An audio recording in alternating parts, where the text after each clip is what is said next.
Jenny, you got to turn microphone on. That makes it better. Thank you, Cheryl. Darn it, I know I always forget something. Everyone just missed our introductions. But I was just going to say this was follow-up from the school board meeting last month. And I'll turn it over to Sarah. Yep.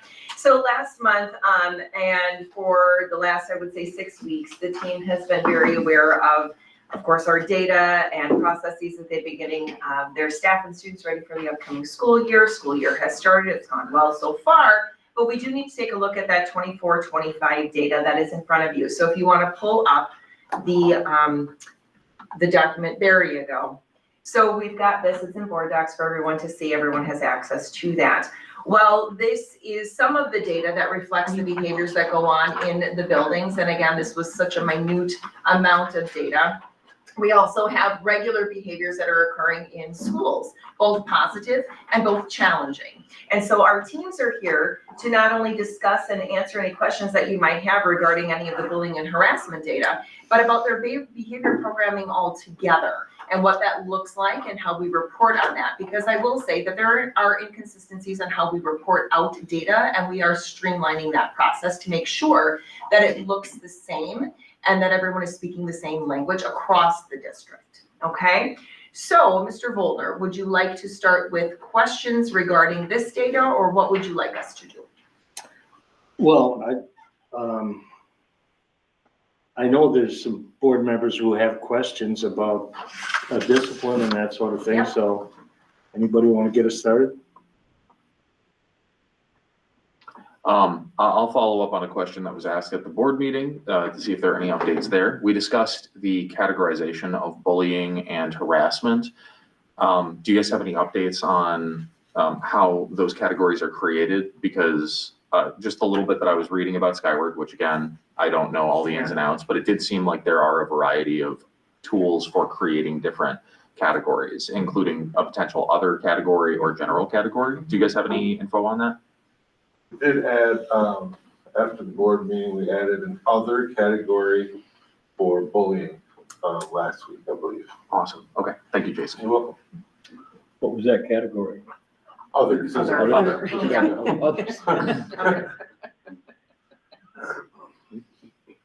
Everybody else? Regarding specifically this data or regarding the slideshow that's provided as well. Let's start with this data first. That's what I Okay. I don't have any further questions about that. I think I asked most of my questions at the board meeting. Okay. All right. So the one slideshow that was presented was the one from Riverside Middle School, and Josh, he was going to be here. He might be dealing with something. I have no Riverside clue. right now. I've texted him on Instagram, So he, which is really odd. he talked with the incoming staff regarding behaviors, and so Mike can go over some of that, but then every principal that is here, every dean that is here also has a huge hand in how are we training our staff, how are we training our students? Because students do what they can when they know what to do. How are we communicating this out to families as well? And then how are we holding those expectations high? What do we do when students have an infraction, okay? Mike, do you want to talk a little bit about the Riverside presentation that I linked? Yeah, so I know Mr. Volner was at that presentation that Josh did with the new staff. So every year we obviously onboard our new staff for the variety of things, one being what we have for behavior expectations. So I don't know if I need to go through the whole slideshow, but the first couple slides are just talking about relationships and how it's super important for our new staff to understand that we want them to build positive relationships with kids, because we truly believe that's the first line of defense in any behavior management system, is having that positive relationship with the adult in the build or in your classroom, and setting those expectations with the kids, and building positive relationships is really the root of, or the how you get kids to perform in the classroom and behave. And what really helps then is, like, when there is a problem and you already have that relationship, there's empathy on both sides. The adult can deal with that student that way. So we do really stress to our new staff, like, the expectation is that, yes, we have a bunch of curriculum you got to get through, but if you don't start on the first day building a relationship with those kids, they're probably not going to get to the curriculum that you want anyway. So that is definitely the first 2 or 3, 4, 5 slides there. And then we moving on to things we do. We have a behavior flow chart there. I don't know if that's hyperlinked. If you can click on that. or if you want to click on that. Sorry, I do not feel good today. And so that's just some different things. If you can, I don't know if you can zoom in on that, but just the difference between teacher office and what we expect teachers to take care of, and then like office manage. So just kind of long and short of it, the teachers can go through that. They can see what we expect from them. And we always tell our new teachers, if you need help with something, just come talk to Josh and I. We're always going to be available. Leanne's going to be available to help them with anything. The way it would work with a major infraction is a student would get a referral in Skyward, so the teacher would write it up. It pops up in my inbox. And this is just, we don't necessarily, this isn't part of the presentation, but just for you guys to understand, pops up in my inbox. I'm probably too attached to this thing, but it doesn't matter where I am in the building, pops up in my inbox and I can see, oh, so-and-so did X, Y, Z. I can read it and see if it's something I need to deal with like right now, or if that's like something that can probably wait 15, 20 minutes if I'm dealing with something else in the moment. So I can see that. I call the kid in because usually if it's gotten to the point where it's a major and a referral has been written, there's a pretty good chance the child's not in that classroom anymore. And that's what we would tell a teacher is, if you're at the point of where you have to write a major referral, they're going to come out, they're going to be talked to by Josh or I. And then it just kind of depends. We have a level system of discipline, which I think we talked about later in there, where we have levels 1, 2, 3, 4, which I guess I can, right there's the student handbook. So there's 4 levels of discipline. So Josh and I look at the 4 levels of discipline. I think it's on page 18 in the handbook. If you scroll down somewhere in that ballpark is the 4 levels. And right on that flow chart, it tells you, you know, is this a level 1? Here are some possible consequences. Level 2, here's some possible consequences. Level 3, level 4, etc. So that's all in our handbook, so that ahead of time kids know if you fit in this category, there's a pretty decent chance you're going to end up with in like a level 1, there's an example of teacher managed things. So level 1 is, you know, classroom disruptions. Maybe it's an electronic device and kid has a cell phone out the first time. The teacher's going to say, hey, can you go put that back in your locker, or however the teacher wants to deal with it. Just general horseplay. Maybe they're walking and touching each other as they're walking into a classroom. So just things that like a teacher can just say, hey, can you guys please stop that and have a conversation with the kid, and we move on. Levels 2, 3, and 4 are when Josh and I are involved, and there's going to be some consequences involved with that. Level 2 kind of depends on what it is. That could be a lunch detention or detention, maybe more depending on the situation. And then as you get into levels 3 and 4, those are the bigger things that we deal with that are going to probably end up with suspensions. And then obviously there's a pretty decent chance that Officer Karnatz is involved when you start getting into, like, when you look at the word battery or bullying or trespassing, right, fighting, those type of things. Officer Karnatz is involved with that situation as well. Which is really nice. I do appreciate you guys having him in our building for things like this. It really does streamline the process for us. So going back to, I don't know if anybody has any questions on that, but I can go back to the presentation and go back to the behavioral support chat.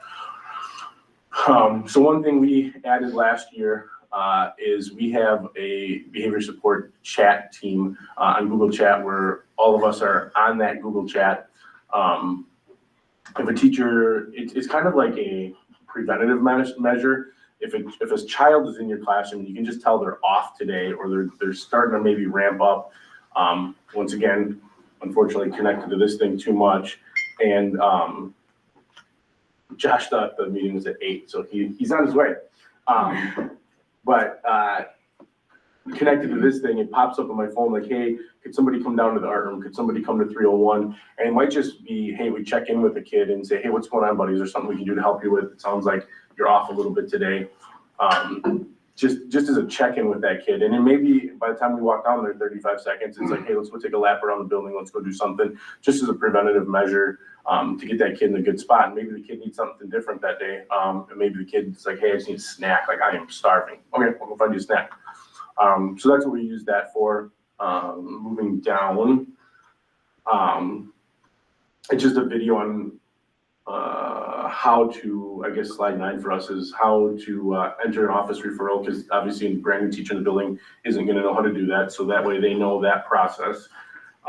Calling home, this is a big one. Like, I really stress this with people, is that we have the expectation that parents need to know, like, when something's happening in the classroom. Like, please call home and to have a conversation with a parent. Like I think that's just, building relationships and then having contact with parents. Those two things are super, super important when dealing with classroom behavior. I think like that first line of defense, like as a parent myself, like if you call me and when my kids, I have a sophomore and a freshman, like 100% going to deal with them or try to get to the bottom of what's going on.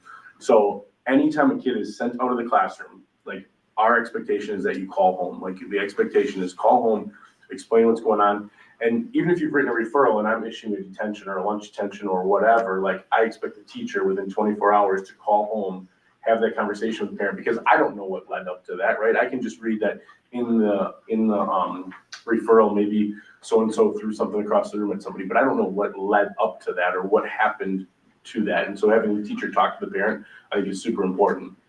And obviously I can have a conversation with the teacher and find out what happened prior to that, and more so that it's in the referral. But I do think it's super important that the teachers have that contact with the kids or with the parents. Something else we started last year, Skyward has a logging parent contacts log. So anytime I call home, send an email, talk to a parent face-to-face, I go into Skyward and log that so you can see all the teachers. And that way as a principal, I can see like, hey, so-and-so has called home 3 times on this kid. So I do know the parent is aware that, hey, like this isn't the first time hearing from me that they know there's been an issue in science class or social studies class, or it even can say positives, right? I called home to say, Johnny had a great day today, and you logged that in Skyward. So it's just been really good data to see like who's been contacted and why they've been contacted, and we can see all that on Skyward.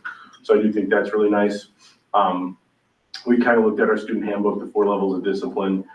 And then we explained to our new staff who Mrs. Cahoon is. She's our in-school suspension and lunch detention paraprofessional. She's located in the LGI. So if a kid is having a problem in a class, you are kicking them out. Once again, the expectation is that you are calling home, that you are writing that referral, and you send them to the LGI where there's a spot for them to sit for the rest of that hour probably. If it's something where it's a pretty big deal, then obviously Josh and I are dealing with them and they may not be going back to class depending on what the situation was. Some positives that we do with kids are pride slips. So we have weekly drawings, semester drawings. We have a really big end of the year drawing. This year, Josh is working on starting a student school store, so you can buy some different things with your pride slips. So if a teacher sees a kid doing something that they think is a good thing around the building, maybe it's helping another kid out, maybe it's they weren't raising their hand and now they're raising their hand and doing exactly what we need them to do, they get a pride slip for that. Like you said, we do weekly drawings for that. We do this huge end of the year drawing.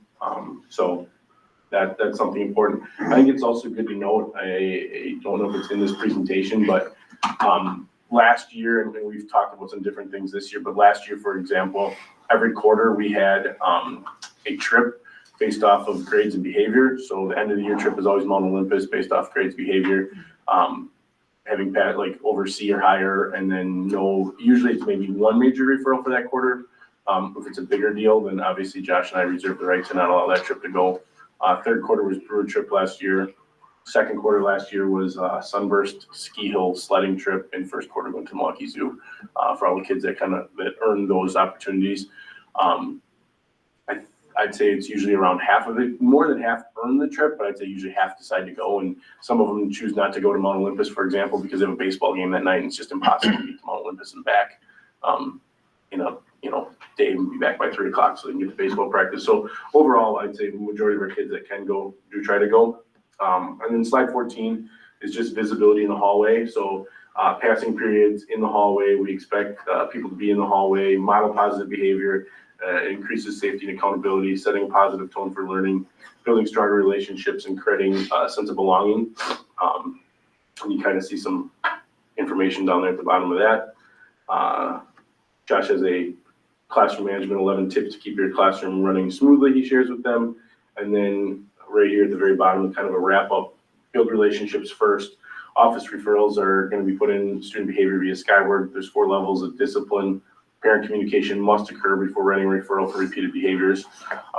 We don't like to write a referral for like an all-time, like, hey, you've done this, and now we're gonna write a referral. Like, that's fine if you've done this, but you better have contacted parents a bunch to like make sure that parents are on board with what's going on.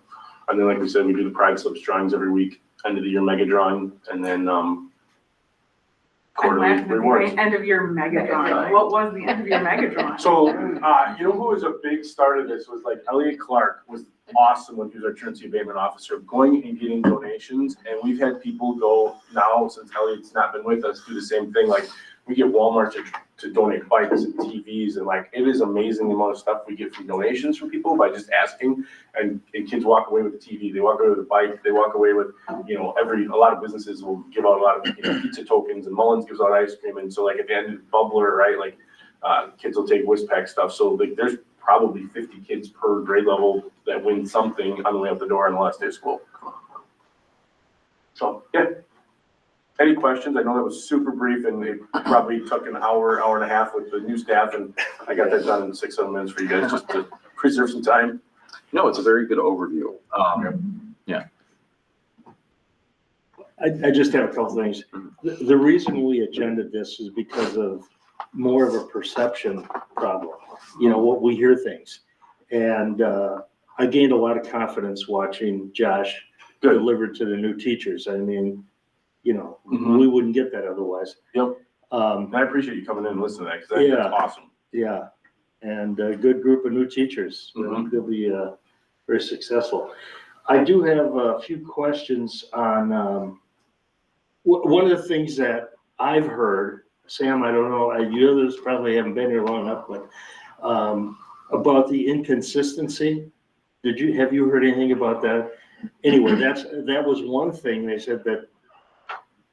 Hi, Josh. This is Mr. Barnett, Dean of Students over at Riverside. I apologize, I was late. So, So inconsistent. I also have a little bit of an answer to that, like some things we've been doing, just to kind of try to figure that out. So every year we do a school perception survey with our staff, we do it with the parents, and obviously with the kids. And so one thing that we looked at is one of the questions says something along the lines of consistent discipline, right? And so that was like what Leanne and I have done already this year. We did it with BLT last night. Is we took our 5 lowest, one of them being consistent with discipline, and we had the staff write like what this did look like and what it should look like. So if you think it's being inconsistent, what did it look like last year? What should it look like?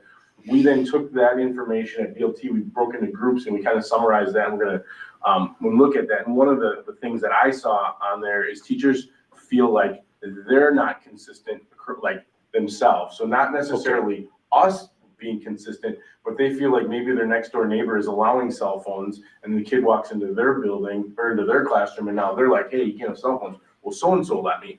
So from what I gather from when we asked our teachers, it's not so much that we're not dealing with it consistently, but they feel, and that falls on us too though, right? Like somebody else's classroom isn't necessarily as consistent as them. So it's setting that expectation and that tone in our opening meeting this year, where we looked at some of that data, and we're like, all right, like, we had a couple of our teacher leaders step up too. One who said like, hey, I know I've let things go in my classroom, and I know that's really hard for the rest of you to then deal with it. So it's just coming together and the teachers being consistent in the classroom, because we're in the rooms a ton, right? We're doing, I don't know, 500 observations or something a year, or whatever it comes to this year, which is great.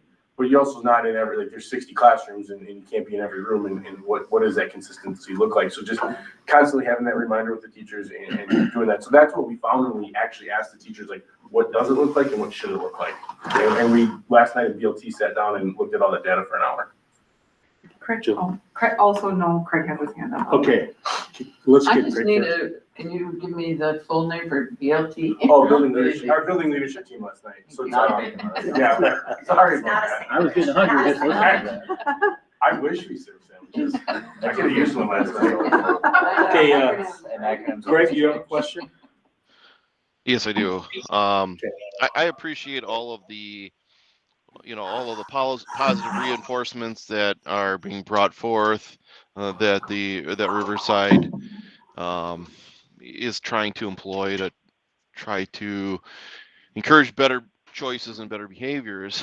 However, I do wonder, from the staff standpoint, what kind of professional development measures are being implied or instituted when it comes to recognizing instances of bullying and or trying to make sure staff is present in the hallways where this sort of activity can occur, not only hallways, but we know that bathrooms, when we've had expulsion hearings, bathrooms tend to be a place where bullying happens.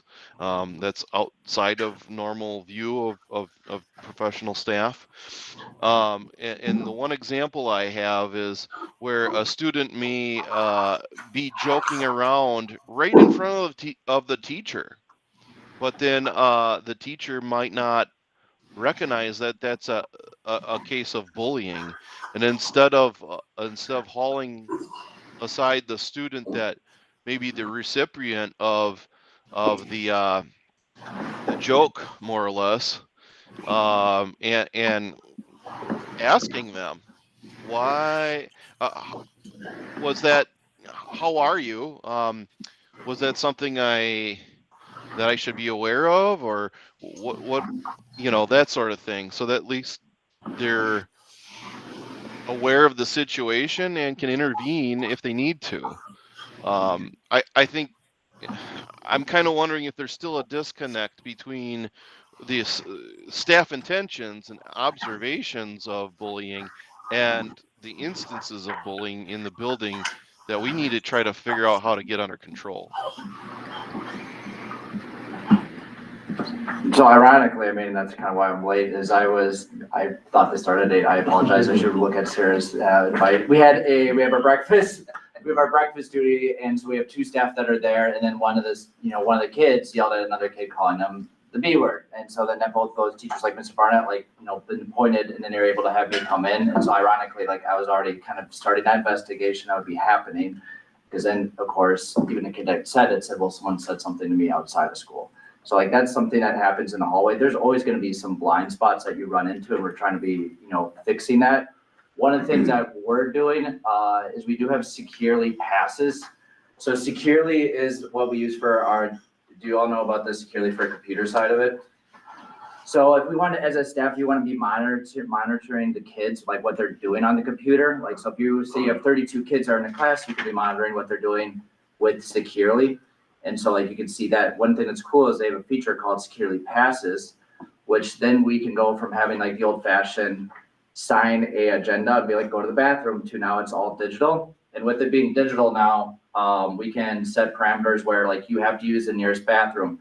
If I know that John and Joe are having issues, I can actually set where both of them can't go to the bathroom at the same time. So Even if they're in separate classrooms, so somebody could be in Mr. Johnson's and somebody else could be in Mr. Barnett's room, and they can't be in the hallway together. We can set that parameter, which we've never had until this school year. So that's more. You're right. And so that's something that we're rolling out right now. Right now, the biggest thing we're running into with that is we're just making sure that the kids know how to log back in. They're really great at signing out to go to the bathroom. Then I'm both Mike and I have it on our phones, oh, you're still in the bathroom, but you're not. So we have to train the kids into logging back out. So that's that unstructured time during the class. One thing also that we're doing this year as well is we noticed that some of the behaviors can sometimes, it's those blind spots. So one blind spot that we know we had was the bathroom that was going over by the gym. And so we then closed that one down. It's only available during lunch. Yeah, I think that's a great point, Craig, that you brought up, is there are spots, and we saw that spot, and those 2 bathrooms are off limits, and the big reason for that, and they're locked during the school day except for during lunch, is because there's just no adult there. It's a hallway where there's just not adults because there's no classrooms down that hallway. So kids like to wander down there, go use that bathroom. And it's you don't need to be in that bathroom, because if you're leaving English class, go to the bathroom nearest English. And then the other piece is some PD, you talked about, Craig, is, so this year we presented that bullying and harassment data to you guys last board meeting. We took that exact data, we presented that, put together a presentation, presented that to our staff, full staff, and walked through here's our data. What are some things you guys see? What are some ways that you think we can improve on that data? Make sure that we all have the same definition of bullying and harassment, so that we're all on the same page. So that exact definition that was shared with you guys was shared with our staff at the beginning of the year. Going through that. So that is some of the information that we took to the staff to kick off the school year. And if you want to elaborate further too, we do have the school behavior expectations. I saw that you were kind of I went through that. Perfect. I apologize again, I'm late, but then that's, one of the things too that we did with the new staff. Ironically, one of our other spots that I noticed that could be sometimes a blind spot. The 2 new staff members are in that hallway now, and they're more visible than the press to people that were there, which is always a positive as well. So I just wanted to chime in really quick about Securely. I'm hearing good things about it, and I've also observed how it's been effective at the high school so far. So I commend you for that, and hopefully you're able to maintain a high level of utilization of that particular program for the entire school year, because I think it's great. I think it's working. Yeah, I like it because we can chase kids down with their phones and know where they're at way more easier than finding kids, on the cameras and. The other thing I really like about it that we're gonna eventually have data on is, one thing I hear a lot from parents is, hey, my child needs to go to the bathroom. And I 100% agree with that. Like, I have a child who's, both of my kids are in high school. I tell them they need to drink a bunch of water. They play football on a Friday night. Like, you need to be hydrated during the week. So as a parent, I have the expectation, like, you should be able to go to the bathroom when you need to go to the bathroom.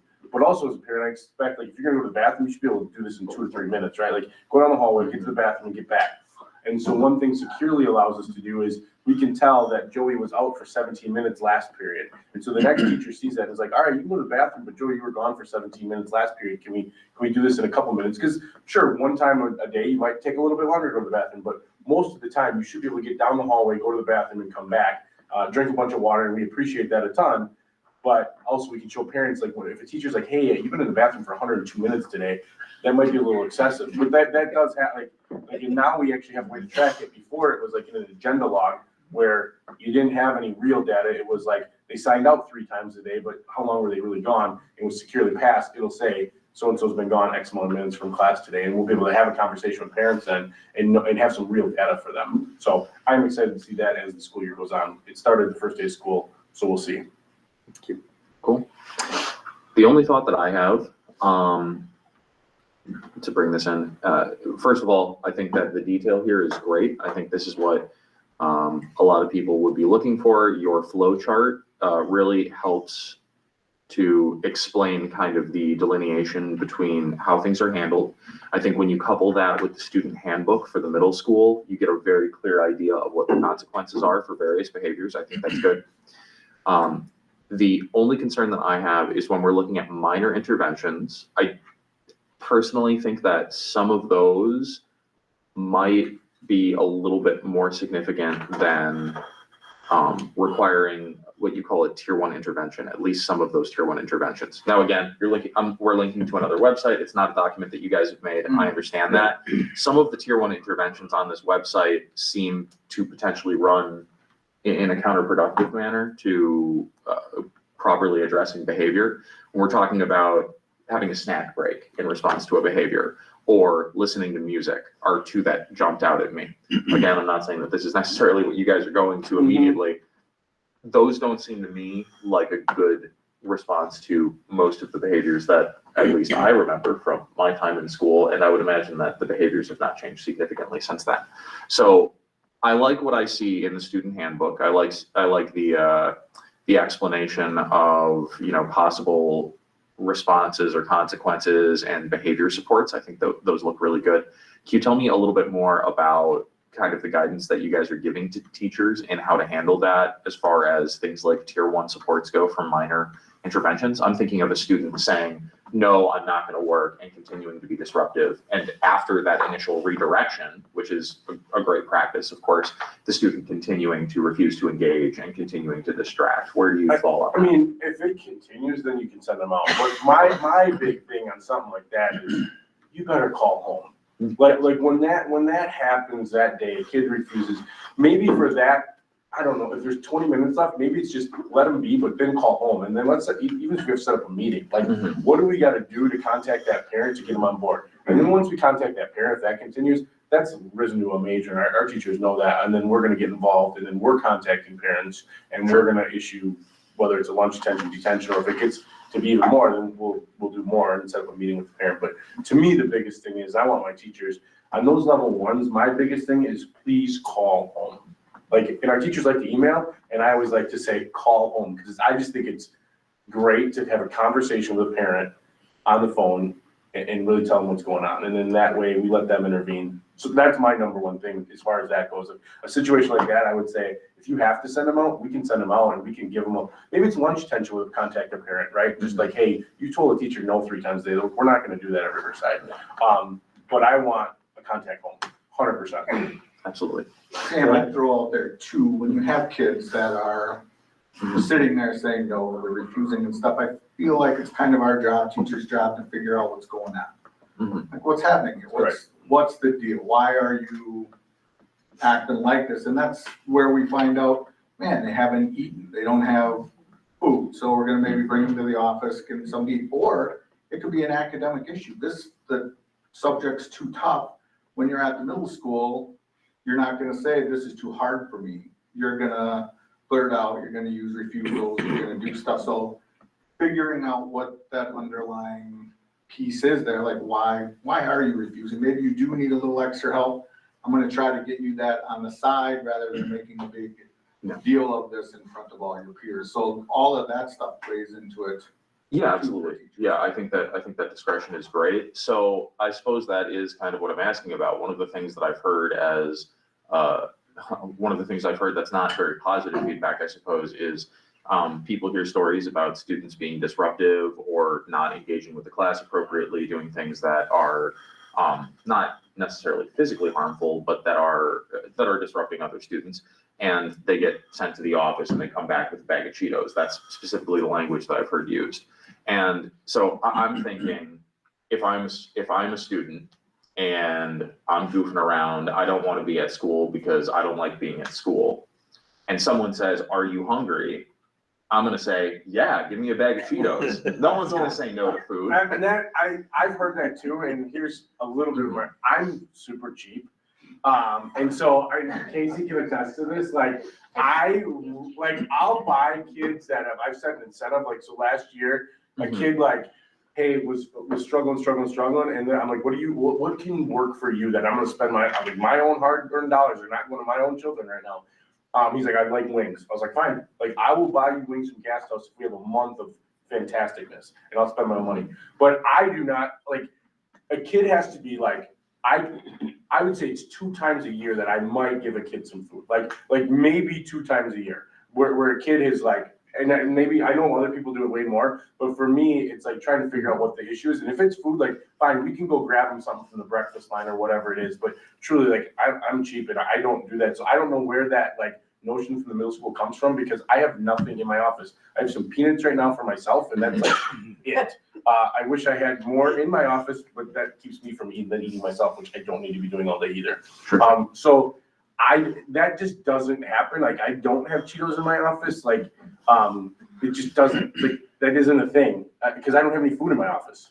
Yeah, absolutely. No, I completely understand that. And I do think that obviously everything comes on a case by case basis. Yeah. I suppose the concern is that the concern that I hear that comes out of the community, that comes from some people who work in the schools, is that the standard for response with students who are misbehaving is one of some sort of affirmation rather than a response of discipline. Sometimes, again, I'm not saying that this is what happens all the time. Even just a smattering of these instances can end up, skewing people's perception of those instances. And so, like I said, I really like what I'm seeing with the different levels, how you've got those organized. I really like what I'm seeing as far as the corresponding consequences and behavior supports.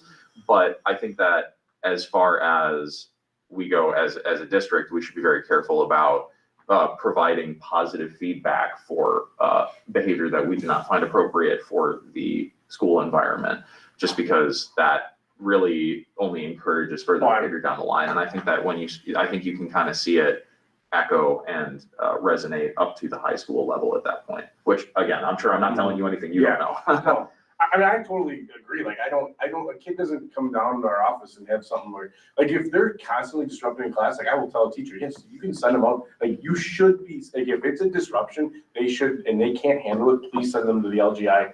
Please write a referral in Skyward. We have plenty of referrals written in Skyward. You can see that in the data. And then we are 100% going to deal with it I just ask that the team, like, I will deal with it, like, whatever that consequence needs to be. If it's the first time and it's been a disruption, it might only be a lunch detention or detention. If it's nonstop, then yeah, you can maybe potentially get to the point where, as you can see their levels, it's in school or else in suspension, depending on how long this has been ongoing.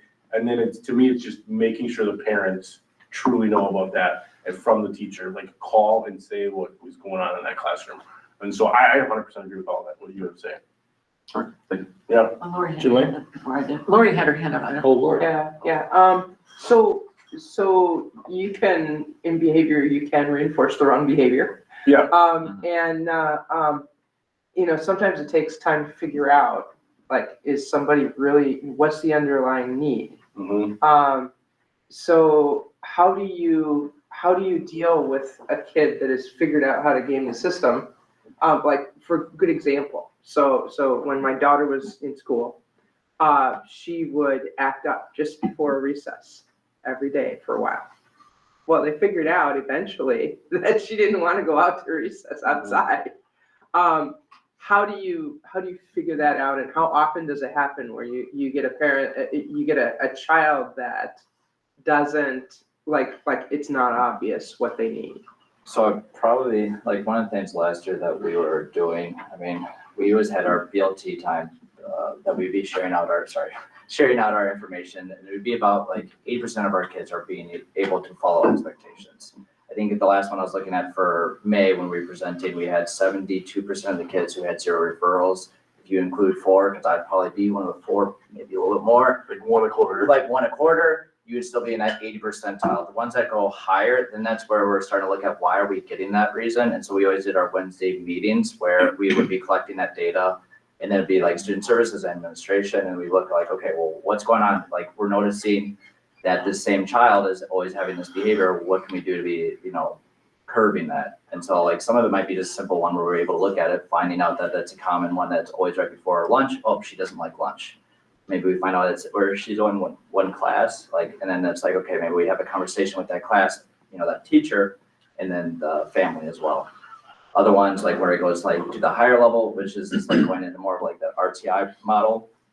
Then you're looking at behavioral contracts, check-in, check-outs, kind of going into like those higher attention for that, specific student. I would say we had, like, towards the end of the year last year, 8 kids on check-in, check-out, where they would start their day with an adult, like, get them off on the right foot, make sure everything's good to go. Right now, we don't have anybody, right? We're 5 days into it. There's some students that still like it because they like to actually have a positive relationship. So I have 2 girls that are, we have 2 girls that are in now 7th grade. They don't have check-in, check-out, and like, realistically, when we look at the data at the end of the year, they don't need it, but they're like, hey, Ms. Barnett, can we still have that where we can check in with Mrs. Fremont? And I'm like, yeah, like, we can gladly have that, like, you can have that check in, and like, obviously we're gonna be looking at, your goals are gonna be different, because before it was like you needed a weekly goal. Maybe we can make it into a bi-weekly goal, right? And so like, you still have that positive relationship of someone that was kind of your advocate as well. Can I interject, is that okay? And that's gonna cover the high school, that interjection will cover the high school. Also, right, and like, there's twice a month meetings that admin and student services are having and talking about kids and talking about, like, kind of, you're talking about, like, there are students who are starting to really ramp up in their insubordination or ramp up in their unwillingness to complete a task. Like, there's game planning around those students that, like, the people in leadership positions in the building, at least twice a month are having those conversations. And really leaning into the people that have the tightest relationship with that kid to help kind of diagnose what this is really about. So I know you had mentioned Ms. Fremont as an example, and students wanted to maintain that relationship from 6th grade to 7th grade. And maybe Ms. Fremont is somebody who's going to be able to help kind of dig into why a student may or may not be performing or behaving in a way that's we're expecting. I would say too, when they're sent to the office, it's not just sit there.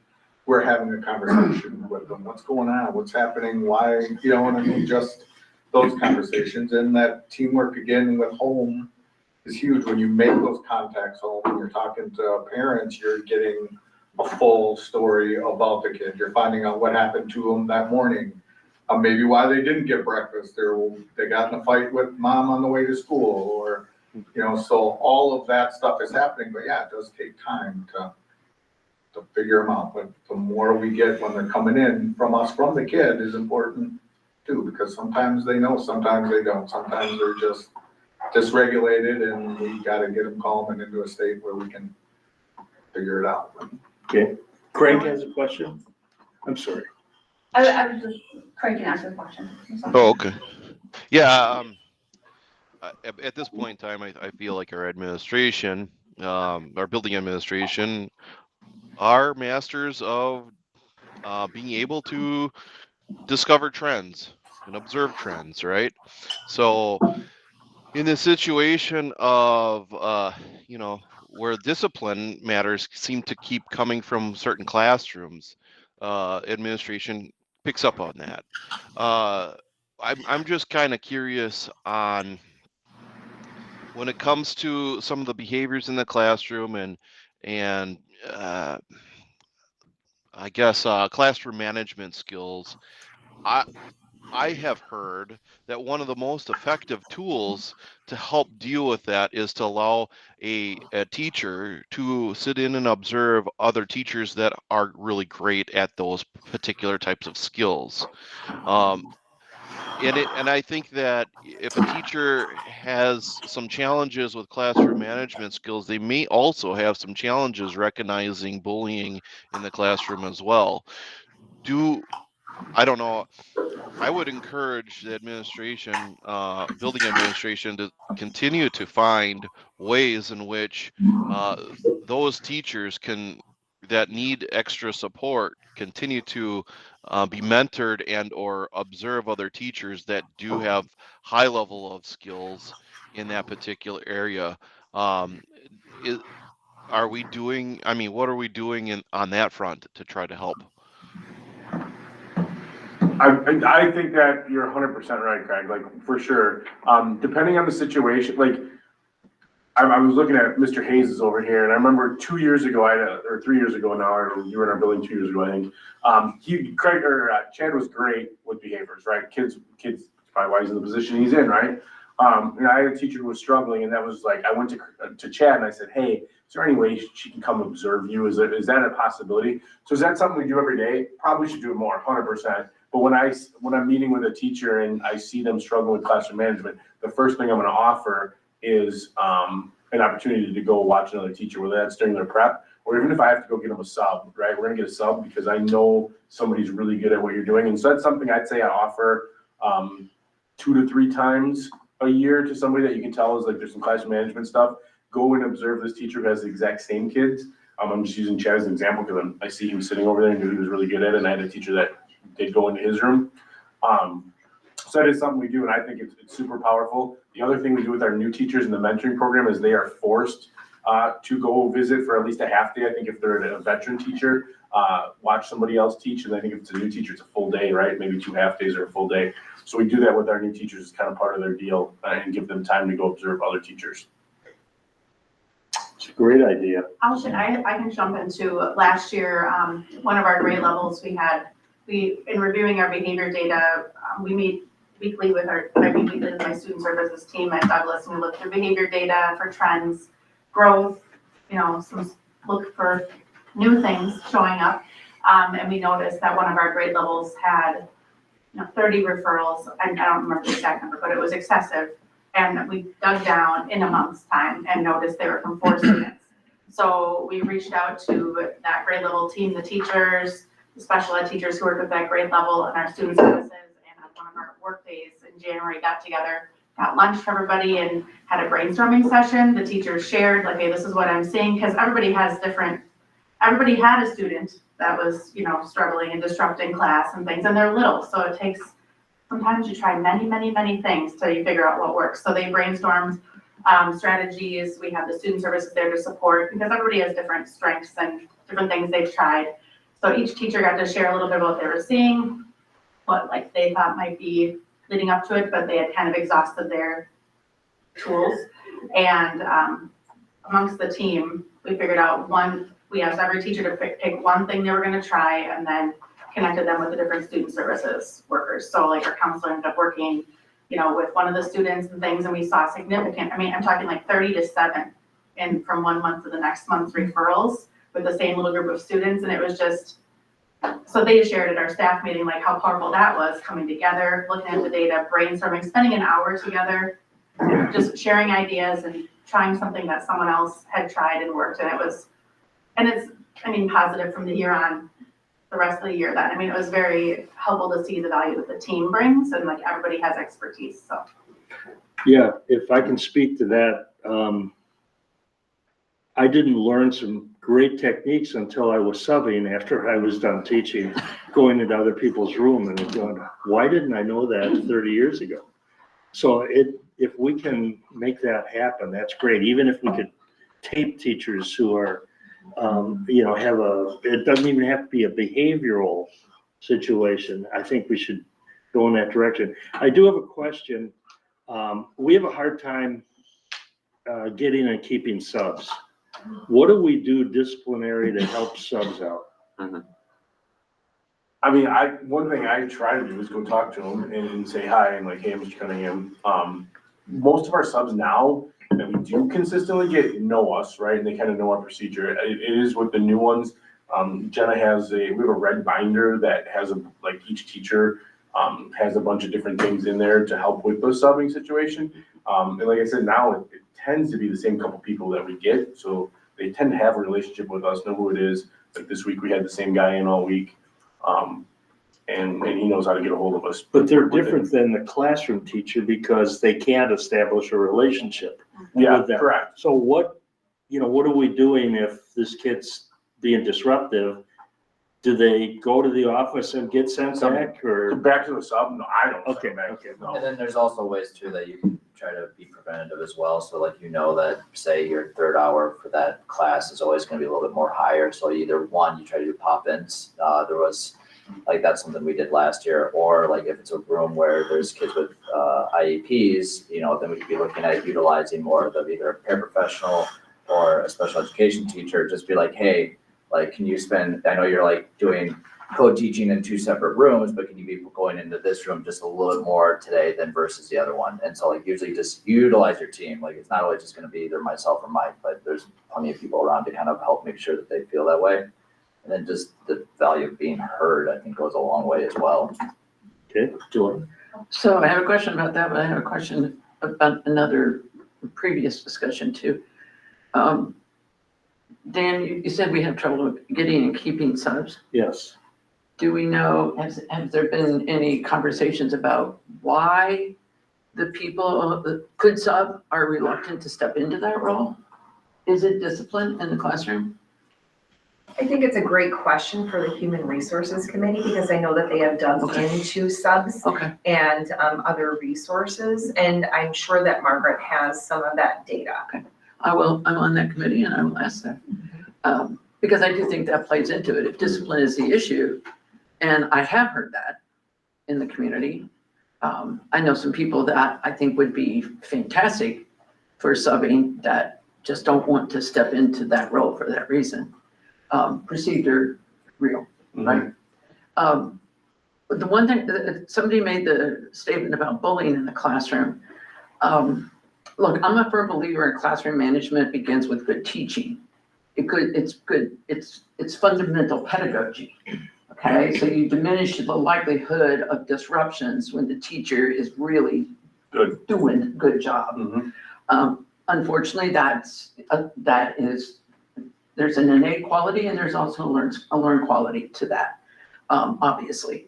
So I am concerned though that there would be a classroom situation where the teacher where there would be actual bullying in the classroom. I understand bullying in the bathrooms, I understand bullying in the hallways and, lunchtime, lower grades, recess, that type of thing, and maybe PE. I could see it because there's more movement involved there.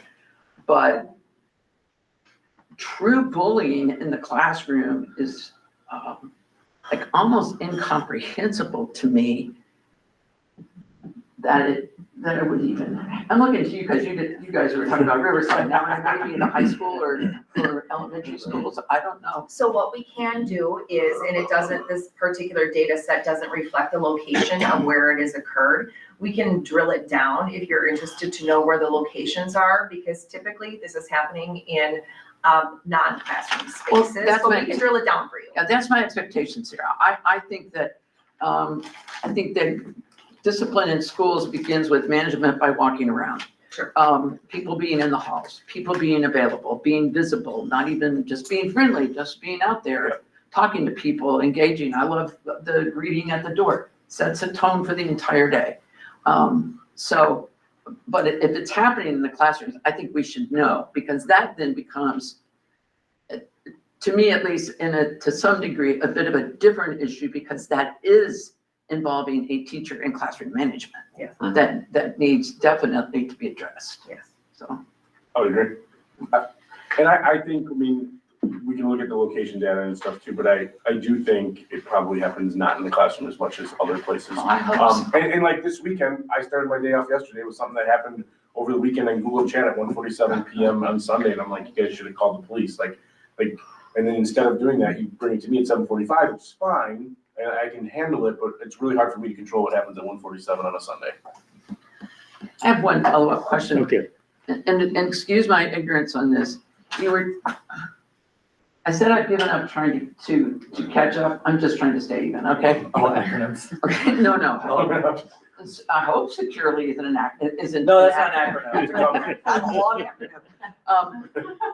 That does not require the students to have a phone. That's something that they can check in the rooms, right? They go into the room, into a computer or something. Okay, Yeah. that's all I need to know. Yeah, no, we just have it on our phone, like an app, Yep. so I can walk down the hallway and see Josh is supposed to be in the hallway or not in the hallway. That's what I I'm assumed. not I a just want to mobile make sure. card person. Thank And you. then it's on the student's phone? No, Or- it's on their, they can, there's a So- key. Oh, I'll So let there's you two talk. different versions for that. We tried having it, so this was a rollout for the staff. There's one way that you can be doing it within your class, because like some teachers don't like to be by their computers. You can do a kiosk one, which is really, that's just taking one of the old loaner computers, making it into a kiosk where then I use Johnny. So Susie has to go to the bathroom. She can then, type in her PIN, which is her student ID, go to the bathroom. The thing that I like about it as well is like, if you need to go to student services, health, room, library, like everything that's kind of like not your just like round trip, they put the reason, so you get like, again, more data. Like you keep on missing to go to the nurse, you keep saying you have a headache, like you have to write that why you're going there.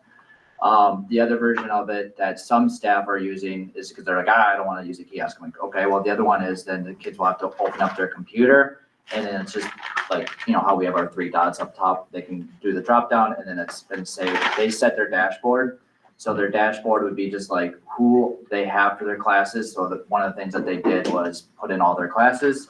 They put their favorites, which then would be like the nearest bathrooms, because I made sure like for all of them, when they do that, like, hey, you have to put down the bathrooms that are near where you're at, so you're not going all the way across, and things like on that end. So that's the only 2 different ways. The third way, which is more as we get further into it, is having our staff then can just write it as well.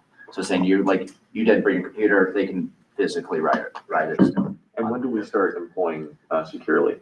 Securely, Thursday. it's been going this week. Okay. So this week has been and last week. Last week they started learning about it on, I want to say Tuesday, but some of the downfall was we had to wait till Wednesday for clever badges. So some of the 6th graders, we found out like, oh wait, you can't even get a computer. So like, we'll give you like that grace of Thursday being like when we're gonna go.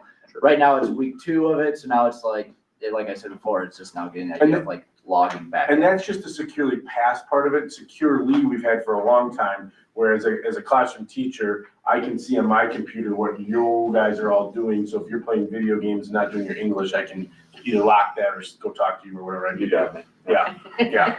So, so securely, the company, we've used different pieces. We're just added the hall pass piece this year. Okay, awesome. Sounds like a great program. David? This sounds great. I'm sitting here as a principal thinking the importance of the faculty, the staff buying into this is going to be crucial. When I say buying in, logistics, actually doing what you want them to do consistently is going to be a key for success here. Can you report back to us in about a month or 2 and see how things are going? 7:30 or 8, Josh? I will be there. Yeah. November. I would just, from my experience, one of the biggest problems that I see from my position with bullying is that idea of confidentiality is super tough. You guys see it, I know, I'll use board meetings or an expulsion, it's student A or student B and stuff, and we have to keep that same confidentiality. So when I get a report, or I'm calling home to tell a parent, hey, so-and-so picked on your kid today or called your kid a name today, I literally say, another child called your kid a name today. At school, he was upset, he was in my office, and the first thing the parent says to me, what's that other kid's name? Exactly. And I say, man, I can't tell you that, I know you're upset about that. And then they run through some names of kids that they know. And then they want to know right away what's going to happen to that other kid. And I can say they're going to get school consequences. And I'm going to work with their family to make sure that they get some home consequences too. I'll call home and stuff, but I can't share that with you. You kind of have to trust that I'm handling that and that I'm taking care of that in that confidentiality piece. Right away, I think that parent feels like nothing's happening when it's all happening and we're taking it seriously and we're working through it. So that's a difficult part. And that happens every day. Every day. You're calling home because your kid is a victim, and that's a hard conversation, right? That's the last thing any of us wanted to show up to school and do. And they instantly want to know who it is and what's happening to their kid, and you can't tell them at all. Now, we will say like, hey, on page 20 Of the handbook. On page 20 of the handbook, it lists the possible range of consequences. So just know, like, we're gonna treat it as though it's this on this page. It's still hard from a parent's perspective, but It is you just don't know. I try to explain, if your child were on the other side of this, you don't want me spreading, hey, Billy's in trouble all over town. You know what I mean? Sure. So we do have to keep it confidential, and you kind of got to trust us, and we don't report back to them on what's happened. They would like that, and that would be nice to say, yep, I had that kid, I took a week's worth of recess away from him, or whatever it was. They would want to know that, but we just can't do it. So that makes them feel sometimes that, oh, nothing happened when we've really taken a lot of consequences. I think that's where a lot of the perception comes into play, is that you can't tell families what has happened, and therefore they're left to make their own, come to their own conclusions, right? And I think about the comment where you're sending them back with a bag of candy or a bag of chips. Again, I think that is just a misperception of how discipline is being carried out, because you cannot share, even with staff in delicate situations, that is private, confidential information to that student, and you can't always share the whole story or share the whole perspective because we're federally not able to, and that creates a lot of gray, and it's very open to interpretation then when you know that you're following the school handbook and you're doing what's asked of you in that position, but you can't explain that to all parties involved, and it creates a good source of frustration on the parents, and totally understandably too. Like, Sure. If my child came to school and got hurt, I want to know what is going on and how my child's going to be kept safe, and that's how we try and focus the conversation, really redirect it towards like, how are we going to be proactive and keep your child safe at school? What are we going to do differently to support your child? At the end of the day, like, you as a parent, you want to know that it's being handled, and we can't always share it to the best of our ability because of those laws. As a parent, I could care less who gets a bag of Cheetos, but I would want to know what, how well are you doing solving the problem? Mm-hmm. And is there a way to communicate that to parents?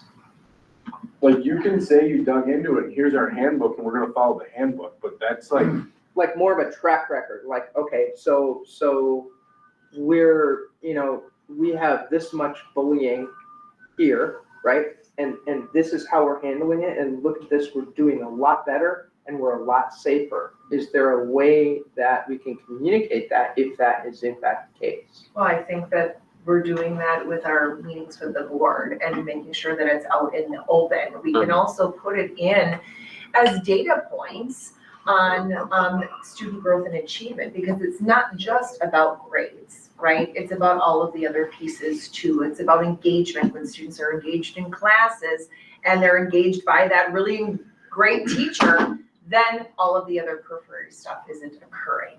And so we could take a look at, as a team, and have a conversation about how are we getting all of those data pieces out, not just about the academic piece, Right, that would be but really, the other stuff too. that would be really productive. I think that would be helpful for parents Sure. to know that we are working on it and we're doing a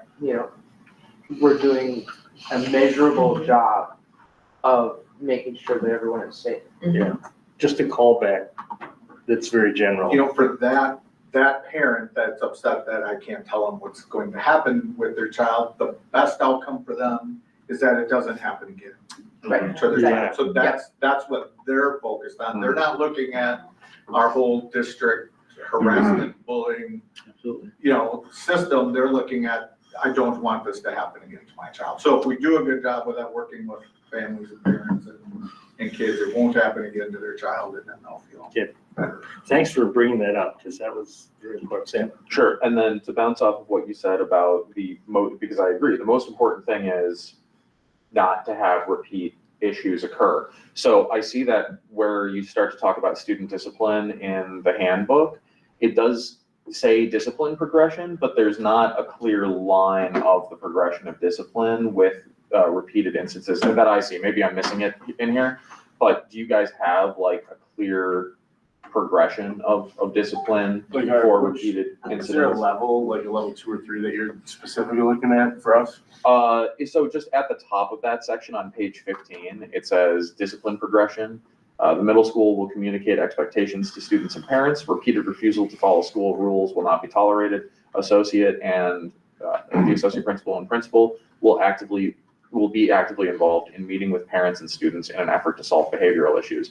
But it doesn't provide like a kind of rubric. And I think it would be helpful for people to understand like that obviously like we're going to try to work things out the first time something happens. The second time something happens, there's going to be increased consequences. If this keeps on happening, it's going to be more than just we're going to keep on having talks. I think people want to understand that both people who, they might be engaging in this behavior, and people who might be the recipients of that behavior, they want to understand that it's not just going to go on forever, that there will be permanent consequences for repeated offense.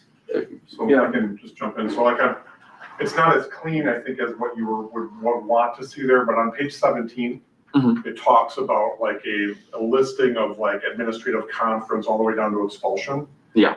It doesn't say your 5th time speeding, you're gonna get thrown in jail. It says like, as things progress, you're gonna see more and more and more harder, I guess, consequences all the way down to expulsion. Sure. So maybe that can be made more like plain language, clear to the parents for sure. Yeah, if there's a little bit more of, I think if there's a little bit more of a clear progression of it, right? So I'm thinking that the equivalent is, you tend to see these in the workplace. It's not the exact same as a workplace for sure, but there are standards that need to be held because other students' learning environment is at risk with these situations. I think having this clear idea of first offense, this is where you're at, and this is the tier of what you're going to be experiencing. Second offense, this is where you're at, this is what you're going to be experiencing. Third, so on and so forth, and up to a certain point. And I thought the same when I saw that list, but it seemed to me that the list was maybe kind of just a general grouping of obviously from like less intense to more intense responses, but there could be 15 administrative conferences. There's no specification there. And not that I think that you would be looking to do 15 of those at a certain point, you're not getting anywhere, you're spinning your wheels. But having a clearer idea of this does actually move from lower levels up to higher levels, and kind of what the timeline of that looks like would help people a lot with where they're gonna get on those. Dan, just a quick time check. We're at about 65 minutes. We have 45 minutes planned. I know. We knew it would probably go long, but I just want to make sure. Well, with the people that we have here, I'm going to just spend a little more time on bullying, Absolutely. and we can take less time on cell phones. Okay, I just wanted to do a Yeah, quick time. thank you. Yep, thank you. The reason that we had a board meeting where a parent stood up and said, I understand you have a policy on bullying, but do you have a plan? And that's why we're dealing with this so we can have a plan that will work. And we understand that we're never gonna get rid of bullying. I mean, that's just, raise your hand if you've ever been bullied, you know? If we had a room full of parents, they'd all remember a bullying situation. And probably the best way to handle a bullying situation is for that person to be self-confident enough that it doesn't bother them. Because there's so much verbal bullying that, you know, you really can't have teachers and principals deal with. So that if kids are a part of a group, they feel more confident and that there is somebody that cares about me and that type of thing. And Mike, you had brought up that, what did you say? So, Sense of belonging. Yeah. So could you just speak to that? like how we want kids to have a sense of belonging? I or- do. Yeah, I mean, that's like that new teacher, PowerPoint or Google Slides that he had, where we do focus, and it started really, I mean, 8 years ago or 9, whatever you're at, Jason. When Jason came in, he said the first thing we're gonna do, and I hope that still rings true Riverside today, he's been gone for all 5 days, is we expect like our teachers to come in, build relationships, and like that, students come first, right? Like, and so I think we preach that. I think it shows in that presentation. I think we say that to our staff all the time. We do every month, we're gonna continue this year is, we send postcards home to parents, like with a positive message, from a teacher. So it's just that constant, like, make sure the kids feel welcome here at Riverside. And then like, I think you guys have talked about, we haven't touched on this yet today is, we do look at our data and our top 10 kids, we figure out a reason like why, like these kids are struggling with, maybe it is electronic devices. They're constantly having their phones out. Maybe it is disrespect. Maybe it is, they are just not like, they're totally insubordinate. We have data last year we hit different points, usually at the end of the quarter, and then at the beginning of the year where we group some kids together and run groups together with student services, and our data got better on those kids in those certain areas. Other kids are gonna pop up, right? And then you're gonna group those kids together and with student services work together to try to improve that data with those kids. So we do that. And then one thing I was thinking about, we haven't mentioned today, but engaging parents I think is fantastic. And so one thing Ms. Graff and I did to start this year at open house night, we had a sign up and we sent it out ahead of time with our open house stuff. And we did rounding with parents and we asked them like, what are we doing well? What can we get better at? A couple different questions like that. And we had Post-its up and where we were putting our data up, our rounding questions. And one thing that 3 people mentioned to me specifically was, I think you guys can improve at the bullying. So then my question was like, awesome, like what would that look like to you guys? And all 3 of them, the only thing they could point to was, well, last year you had that situation at the beginning of the year happen because of bullying. And I was like, all right, so how can we prevent that? And they just don't have the background knowledge on that situation. And we keep pointing back to that. And nobody like, you know, has that happened to your own child? And the parents that I asked, no, it hasn't happened. You guys have taken care of anything in the building. So I do think it's hard, right? Because you get a perception, you want, as a human, you want every kid's life to be good. But when I specifically asked rounding questions, we had a sign, come talk to us. Nobody could to point to something specific with their child. And it wasn't like we were purposely cherry picking these parents. It was like, hey, come meet us, come. And we had some people that weren't happy with different aspects of a lot of things, right? With that one, there was 3 specific people and then they all pointed to last year on the first week of school. And it's like, I appreciate the feedback. And just tell me how we can make that better for your child here right now. And they're like, well, I think you guys are doing an okay job with certain, you know, so like there was a lot of positives with rounding with parents. And I thought that was really good. Something we did with parents to start the school year. And we're gonna do that again at conferences too, sorry, like the next couple conference nights, Leanne and I are gonna do that. This is Yeah, this is going to a different level. I know it's hard to deal with. I think, and I know some bullying comes from being bullied at home. A lot of bullying happens in the home. That's tough to deal with. Mm-hmm. Do you have anything that you're thinking about in that situation as helping people in their parenting? Oh. I mean, I don't know, like I haven't done anything specific, like always conversation with parents, like I'm on the phone 6 hours a day, I feel like, with parents talking about different things. Yeah, there are a lot of resources in our community for parenting classes and parenting support. We, as an educational institution, cannot mandate that families attend those. That would only be coming through a court system, as I continuously tell Judge Sweet, love him. However, what we do provide are a lot of resources and a lot of tips, because being a parent is really, really hard, right? Any day of the week. And so when we are in challenging situations ourselves, we have to ensure that our children don't feel the challenging situations that parents and adults have to take on just as being an adult. I think it's really difficult sometimes to know how to navigate student issues and know how to navigate the development of children and get them prepared for life. We are here as partners for our families and our parents and our guardians, and we absolutely have many, many resources to provide to our families, parents, community, etc. We can't make them use those resources, but we can support them in using those resources and provide it to them. Okay, good. Because what happens, as you know, a student is bullied at home, so that's their MO when at school, they bully at school.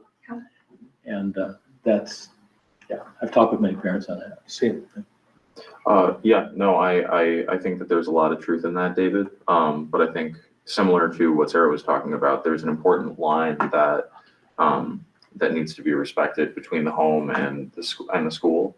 And I think that if we're talking about resolving some of those deeper issues that might be happening in the wider social sphere, that those things are best addressed not by the school institution, but by the wider social sphere. You know, I think relationships and community relationships play a larger role in situations like that than the instruction of the school. I think the best thing that we can do is provide opportunities for responsibility, both for students and for parents. I think the more responsibility that people have in life, the more they value the things that they have that responsibility for. I understand what you're saying on that legally. Sometimes, I imagine this has happened to some of your teachers and to you, sometimes a parent will come to you and say, what can I do? Or this is what's happening at home, can you help me? So you direct them to those places that you talked about in those situations.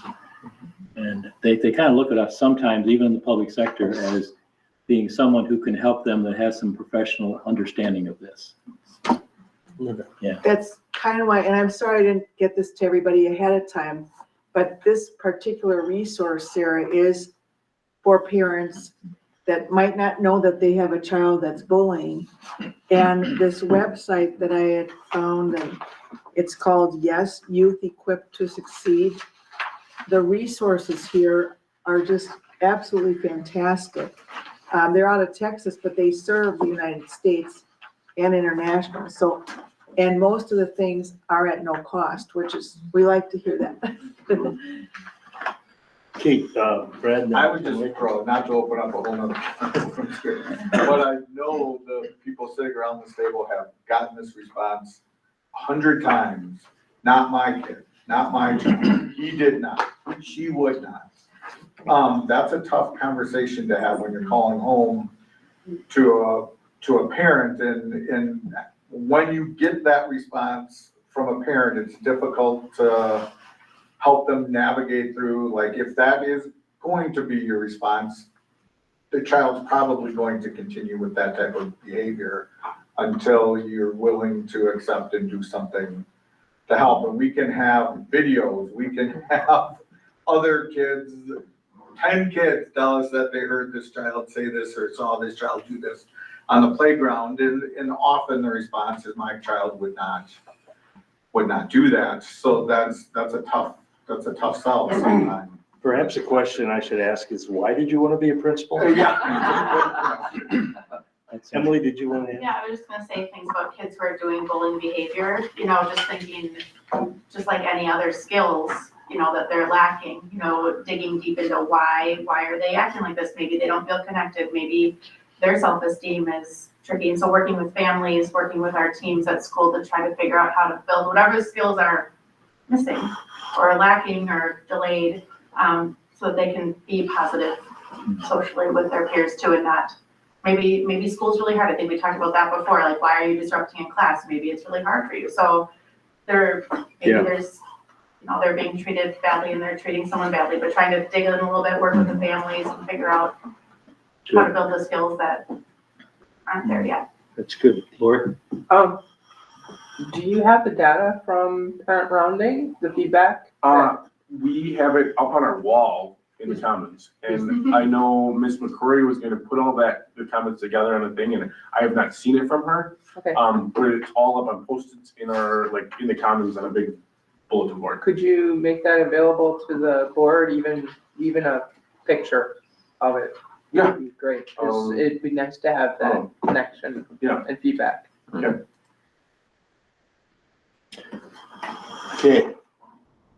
I think we can move on. Thanks for Phone calls, putting this see together, much guys. Yeah, It's very, very good Yeah. detail. Good stuff. nice work. Okay, Thank you, guys. You can, I know you have kids. yeah, really Sorry. appreciate it. Thank Thank you you. Thanks. So we are going to talk about cell phone procedures. And I know we're not going to be able to get through everything about this, but this is the initial discussion.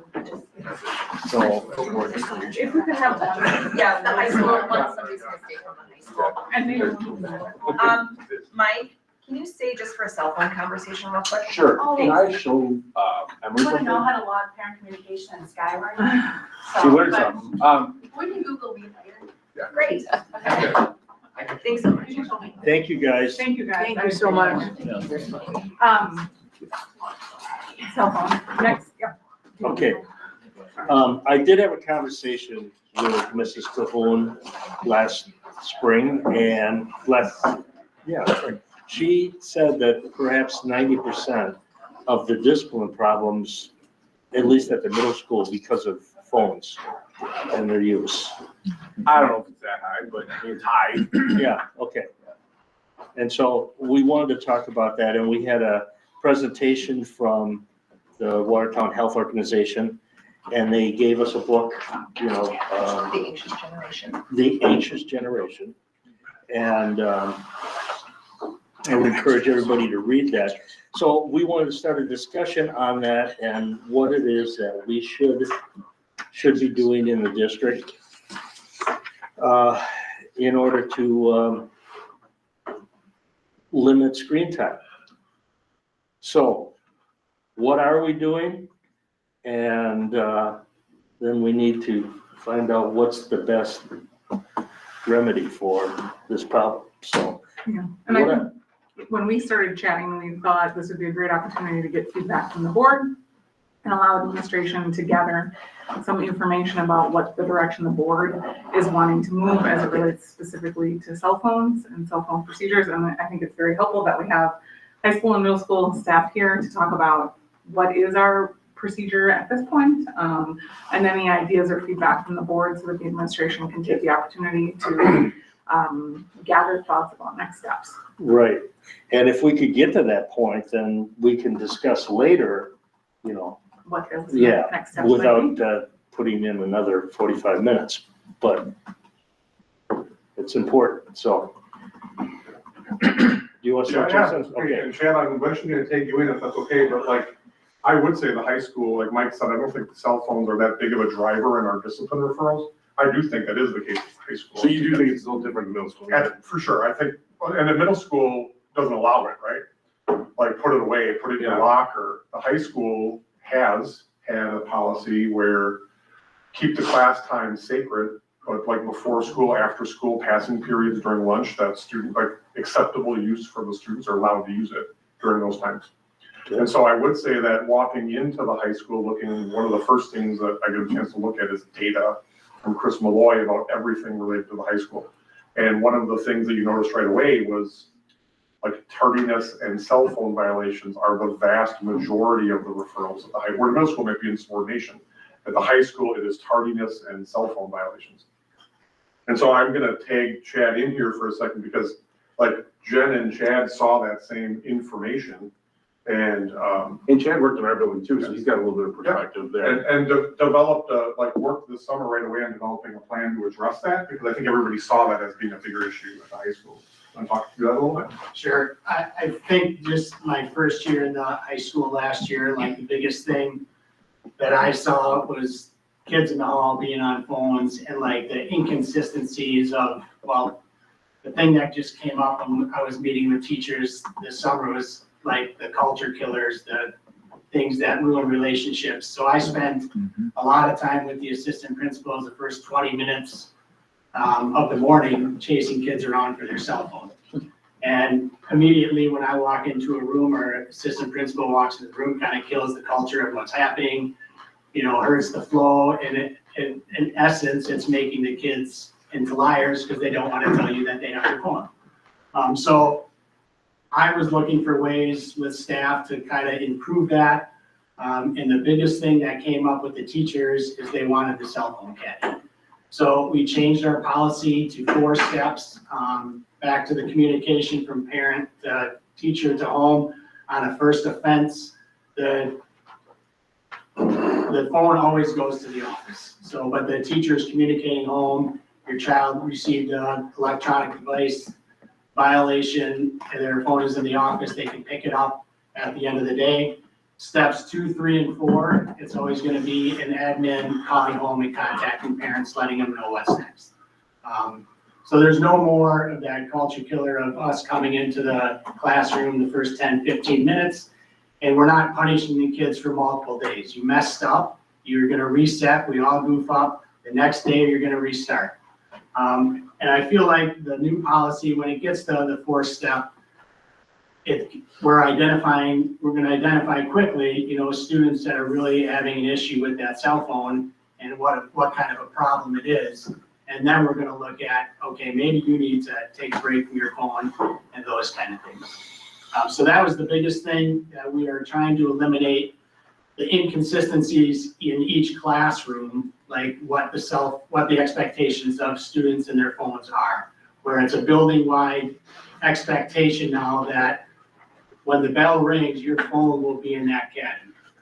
And obviously we're 5 days in, we don't know how this is gonna play out, but I really feel like it's gonna be positive, keeping kids out of the hallways.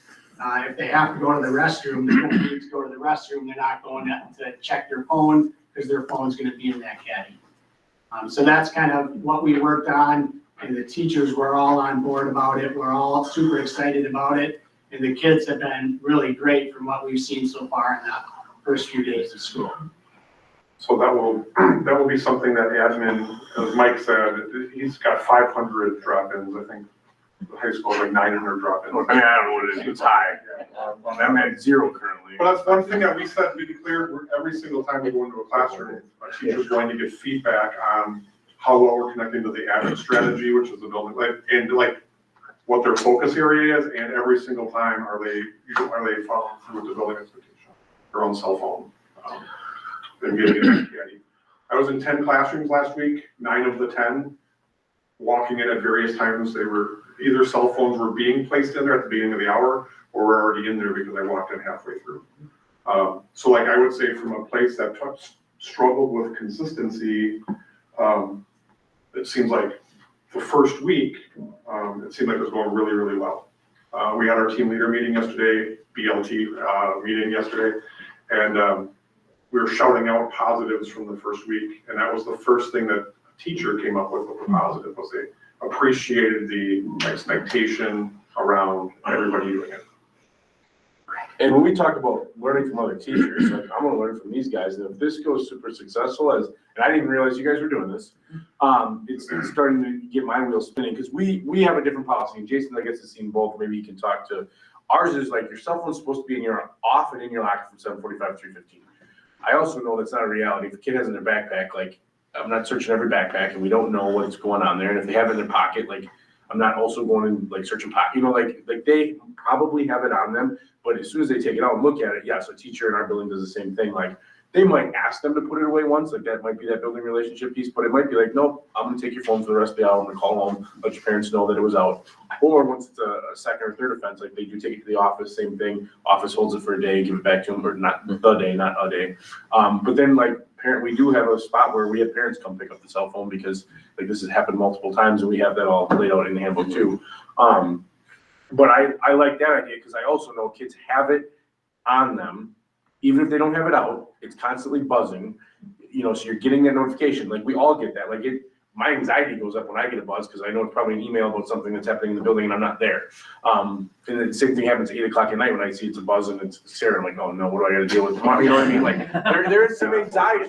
My anxiety is higher because of this device. If I could put this device away, I would have less anxiety in my life. I know that. And so like, if they're super successful doing that, maybe we do that at start of second quarter, because I also do know a kid will have it in their pocket, and that's the reason they probably want to go to the bathroom, is to go check that cell phone, right? And there's, the only way to curb that is like, let's have a spot where they had to drop it off, put it in there.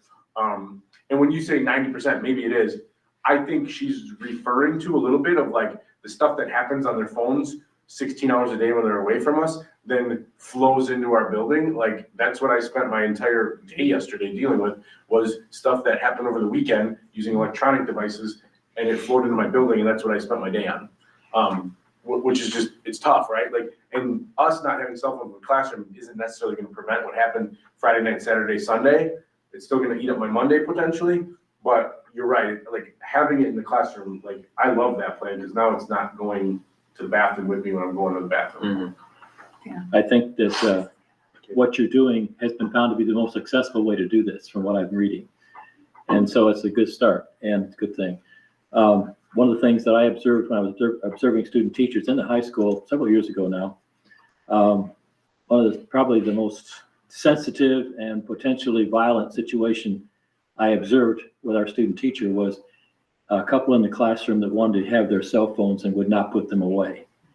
One of the boys was a larger boy than anybody else, and he would not do it. And our student teacher handled about best she could, but he was not going to separate from that. They have in their mind, this is my right. This is a right for me to have this because of free expression or whatever. It's not. So you have to take a hard line on this, and that's more what you're doing, which is a good thing. Fortunately, in that situation, the cooperating teacher came in, and he was going to stand up to her as well. But I think he knew the consequences. He was sent to the office, and he grudgingly went to the office. I thought we might come to blows in that one. I didn't want to have to step in on that because I had to protect my teacher, but it was over a cell phone issue. It was over a cell phone issue. And I see that as one of the most distractible things, like you're mentioning, for even us. Oh, it is. Anxiety. It's terrible for me. And so to get them out of the learning situation is going to be a very key thing for our students to be more successful, I think. And thank you for doing that. I think the other piece that I just thought of too is the parents feel the same way that kid feels a lot of times, Yes, right? Like the parents absolutely. feel like, I want to have that lifeline to my kid. I pay that monthly bill. You are not taking that cell phone from even the hour. They expect that to be like, if they text their kid, they expect their kid to respond instantly, just like if you were to text your spouse or your parents or whoever. And they, you know, like if I text my mom and dad, they don't get back, you do wonder like, oh, they're older, right? Are they okay today? Like, because usually they respond quickly. And so when a parent doesn't get a text right back from a kid, they maybe have that anxiety too. So it's a broader thing that's changed in our world in the last 20 years. Absolutely. Because parents are expecting that their kids, and when you take a cell phone from a kid because they had it out and they weren't supposed to have it out, parents aren't always super supportive that you did that. Like they expect it to be in their pocket and answering it whenever they want, even if our school policy says otherwise. And they're contacting their student while they're in class. Correct, they are all the time. That happens every day. I bet you, we know about it every day, 10 times a day, much less how many times it really does happen. Let me get Craig's question first. Go ahead, Craig. So I guess I was in the high school, and I with Jason took a walk around, and I did notice the cell phone caddies, and I also observed securely being utilized in the building, and I thought that those are, with those two combinations of items, that's a big change right there in behaviors in the high school. Now, I do believe that that Mr. Hayes was indicating some of the benefits of having those phones put away, as being some of the social interactions and being more of a positive thing. I think those problems, those issues are still kind of there in the sense that they don't, they don't go away during passing periods. Those social interactions are still limited by passing periods and lunch times and things of that nature. So perhaps maybe a bell-to-bell type of scenario might be what the board might be interested in exploring at some point. But I do think it's a good first step. The question I would have when it comes to the caddies is, what are we doing to make sure that the student is actually putting in their phone and not an abandoned phone that happens to be able to turn on? Or they have three of them. Yeah, I mean, that's possible, right? You could put a burner phone in there or something. I mean, I guess how we're gonna know, the same way I guess the middle school would know that a kid didn't put their phone in their locker, right? Because the teacher's gonna see it out. The teacher's gonna see a kid, in the hallway. We're visible walking the halls, even like during class time, doing our lots of observations, right? And so if we see a kid with their phone on them in the hallway, I mean, obviously there's only one place that phone is supposed to be during class time. It's in the phone caddy. And so that's gonna be kind of our fidelity check as a building, is just like, we shouldn't see any kids in the building with a phone during those sacred times. But you're right, Craig, like when I've been in there, and maybe it's because I'm in there and the teachers know that this is one of those checkpoints, but like they are very, very observant with kids getting up and putting their phones in there. I'm not sure if I've seen them walk through and make sure like it's a functional phone or not just kind of a brick. But we're trusting that the other measures we have in place in the building would catch a kid, would be taking a phone in the hallway or things like that. But the five or 6 days so far, we'll have to get that part worked out. I think Lori had her hand up previously. I was that parent who didn't trust the high school because I had a history with them not being trustworthy. Not a reflection on you guys, that you guys weren't there. But the phone was important because if I needed to get a hold of my daughter, I knew that I could get a hold of her and call her on the phone. I researched this problem and found that the caddies had a pretty good compliance rate, but the highest compliance rate was an individual pouch. And I researched those. There are different brands, but the one I dug down into was called the Yonder pouch, where you could put your phone on Do Not Disturb, and then have only your parents ring through, and now your parents can get a hold of you. You don't have to worry about that. But then this is in the pouch all day, bell to bell, and only the teacher can unlock it. Is that something that you think would be an option? I'm willing to always do anything, because I do think this is a big thing. I will say my next door neighbor, who lives right across the street from me, is a middle school principal in another district. And he was dean of students when they introduced Yonder pouches. He's like, I'm gonna give it a whirl. And he was like, it was kind of this is one guy's opinion, but he had a farm kid. So what I gather with Yonder pouches is they open with a magnet. Right. So kids figured out the magnet that they needed. And then like one kid was selling $5, I'll open your Yonder pouch. He caught him doing that. And then other kids just had the right magnet and just could open it up all day long on their own.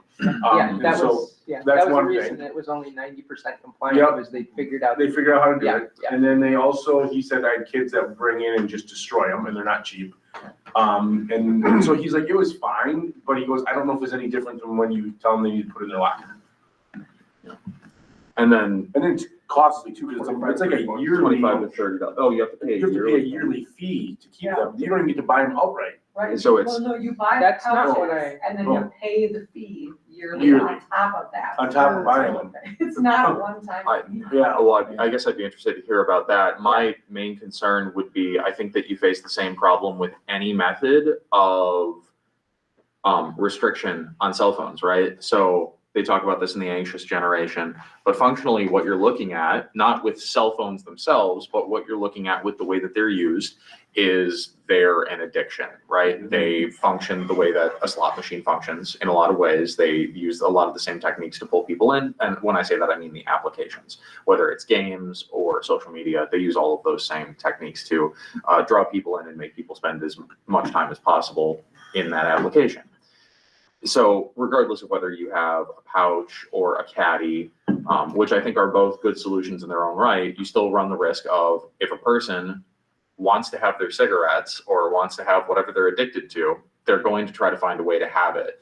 And they will get another phone, and their old phone, and they'll put it in the pouch, or they'll put it in the caddy, or they will figure out how to unlock it using a magnet, the way that I know that's like how a lot of people get the anti-theft things off of clothing, right? I would assume it's a similar mechanism.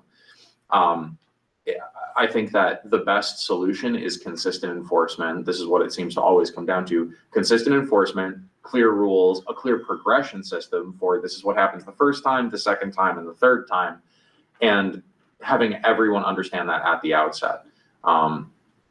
I'm not opposed to having caddies or pouches or having a bell-to-bell system, but I do think that no matter what system that you have, without clear instruction, clear guidelines, and consistent enforcement, it's never going to change. That would be my hesitation about using a more expensive option, such as the Yonder pouch, versus a cheaper option like the caddy, although I don't know what that comes down to. I would have to see what the subscription service is. That sounds wild, but I do think that we're in a new period of time where people are really starting to look at certain technological devices and consider how healthy it is to have constant attachment to them. And I think that when you're in when you're in a frontier like that, you're going to see lots of new devices popping up, and oftentimes the solution ends up being something that's a lot cheaper and a lot more utilitarian in the long run. So, I mean, maybe Yonder pouches work, maybe they don't. But I like the sound of trying out the caddies at the high school, maybe implementing them at the middle school if it goes well at the high school, and seeing how that comes out long term.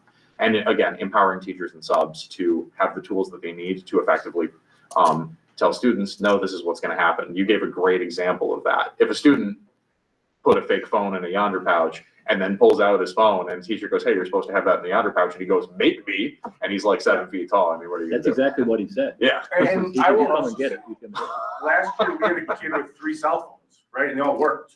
So you take one and you think you're winning, and then you take a second one and you really think you're winning, and then you get to the third one, you're like, okay, like, and you call the parent every time, and the parent's like, no, my kid should have a cell phone. Yeah. So you're not getting that supportive moment, and that makes it really tough when they send them with 3 cell phones and the parent believes they have every right to have that cell phone on them in the building. And I do, like, I've already poked holes in the kiosk thing, so maybe if they have a ton of success, but I also don't know, like Jason said, I don't know if we're losing the battle any differently, because we have the expectation they're in your locker and we don't see them. And for the most part, we don't see them. So it worries me, like, all right, let's do the kiosk thing. Now they're gonna have them on them more than not. And now they're gonna have them in the hallway. Now they're gonna have them at lunch. And like, maybe I just keep it the way we Do we currently want have to it, where we see don't how it happens in this situation and how it happens in your situation? Right. Do we want to see how that works? Yeah. Let me get to Joanne. She's been waiting, so. Well, I think obviously we're in a different era, and some of you around the table remember when all we had was landlines, and when the parent needed to get a hold of the kid, they called the school office, and the school secretary or assistant principal or somebody ran down the hall and got them. And, however, we don't live there anymore. But I think there's something on our side here, and that is, it's been referenced, but not directly. Number one, more and more individuals, and not just from a conservative side, but all across the spectrum, are beginning to figure out, in the world of education, the cell phone is not our friend, and that it has become a disruptive device more than a helpful device. So if you do the research on this, you find out that states, I shouldn't say states, because that I can't verify, but some of the largest school districts in the country with some of the biggest issues in their classrooms have gone to a bell-to-bell, no phones. Mm-hmm. And if we get to the point where we do that, I would urge us as a district to explain to parents that we are not an anomaly. If we need to say, we're just gonna do away with phones, okay, during the school day, we are in some of the best company you can be in as far as following best practices in the world of education. The data is just becoming insurmountable. It really is. And, you know, Sam referenced the addiction. It is an addiction. I don't care how old you are. Okay. Whether Yes. you're 2 or, you know, 82, it can be an addiction, but it is hurting us in the classroom. And I do think it contributes to discipline problems, and it probably contributes to bullying. You know, the images, the videos, the TikTok stuff and all that. And so finding ways to control it. I was in the high school for a couple times last year and I saw the caddies, and I thought at that time, that was a great idea. You know what, and I sit over here, you know, grinning because I'm not somebody who sits around and thinks, how can I play the system? And so when I hear about these kids, I got 3 cell phones, but I got this burner and I got an old one, it doesn't even work anymore. I'm gonna throw that in there and I'm gonna keep it's just like almost mind boggling. But I know that's what's gonna happen. And they will find ways to break into these pouches or whatever. Those are the teachable moments that we get there. Absolutely. Absolutely. Yeah, I mean, kids are gonna game the system all the time. But I do think there is room for us to talk about and do some looking into after we get some feedback from you guys about at some point perhaps considering a bell-to-bell, no phones. Well, functionally, isn't that That's what what we you have, have? that is what we have. Yeah.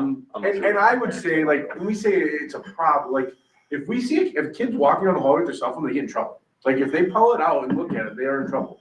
What does that mean? So like, it depends. Like, if I see it, I'll be like, hey, come over here and have a conversation with them if I haven't seen them with it before, right? If I know they've had it out in class in the last, you know, and I remember in my head, I'll pull them in and they'll get the same consequence and I'll keep their phone for the day. And we'll call home. So just, it depends. In a classroom, what teachers tend to do is they tend to take the phone and keep it on their desk the first time, and then they give it back. And then the second time, they take it to the office, and then they usually write a referral at that point. And they probably get a lunch detention from me. And I call home and I explain to the parents, like, hey, they had their cell phone out and they're gonna get it back at the end of the day.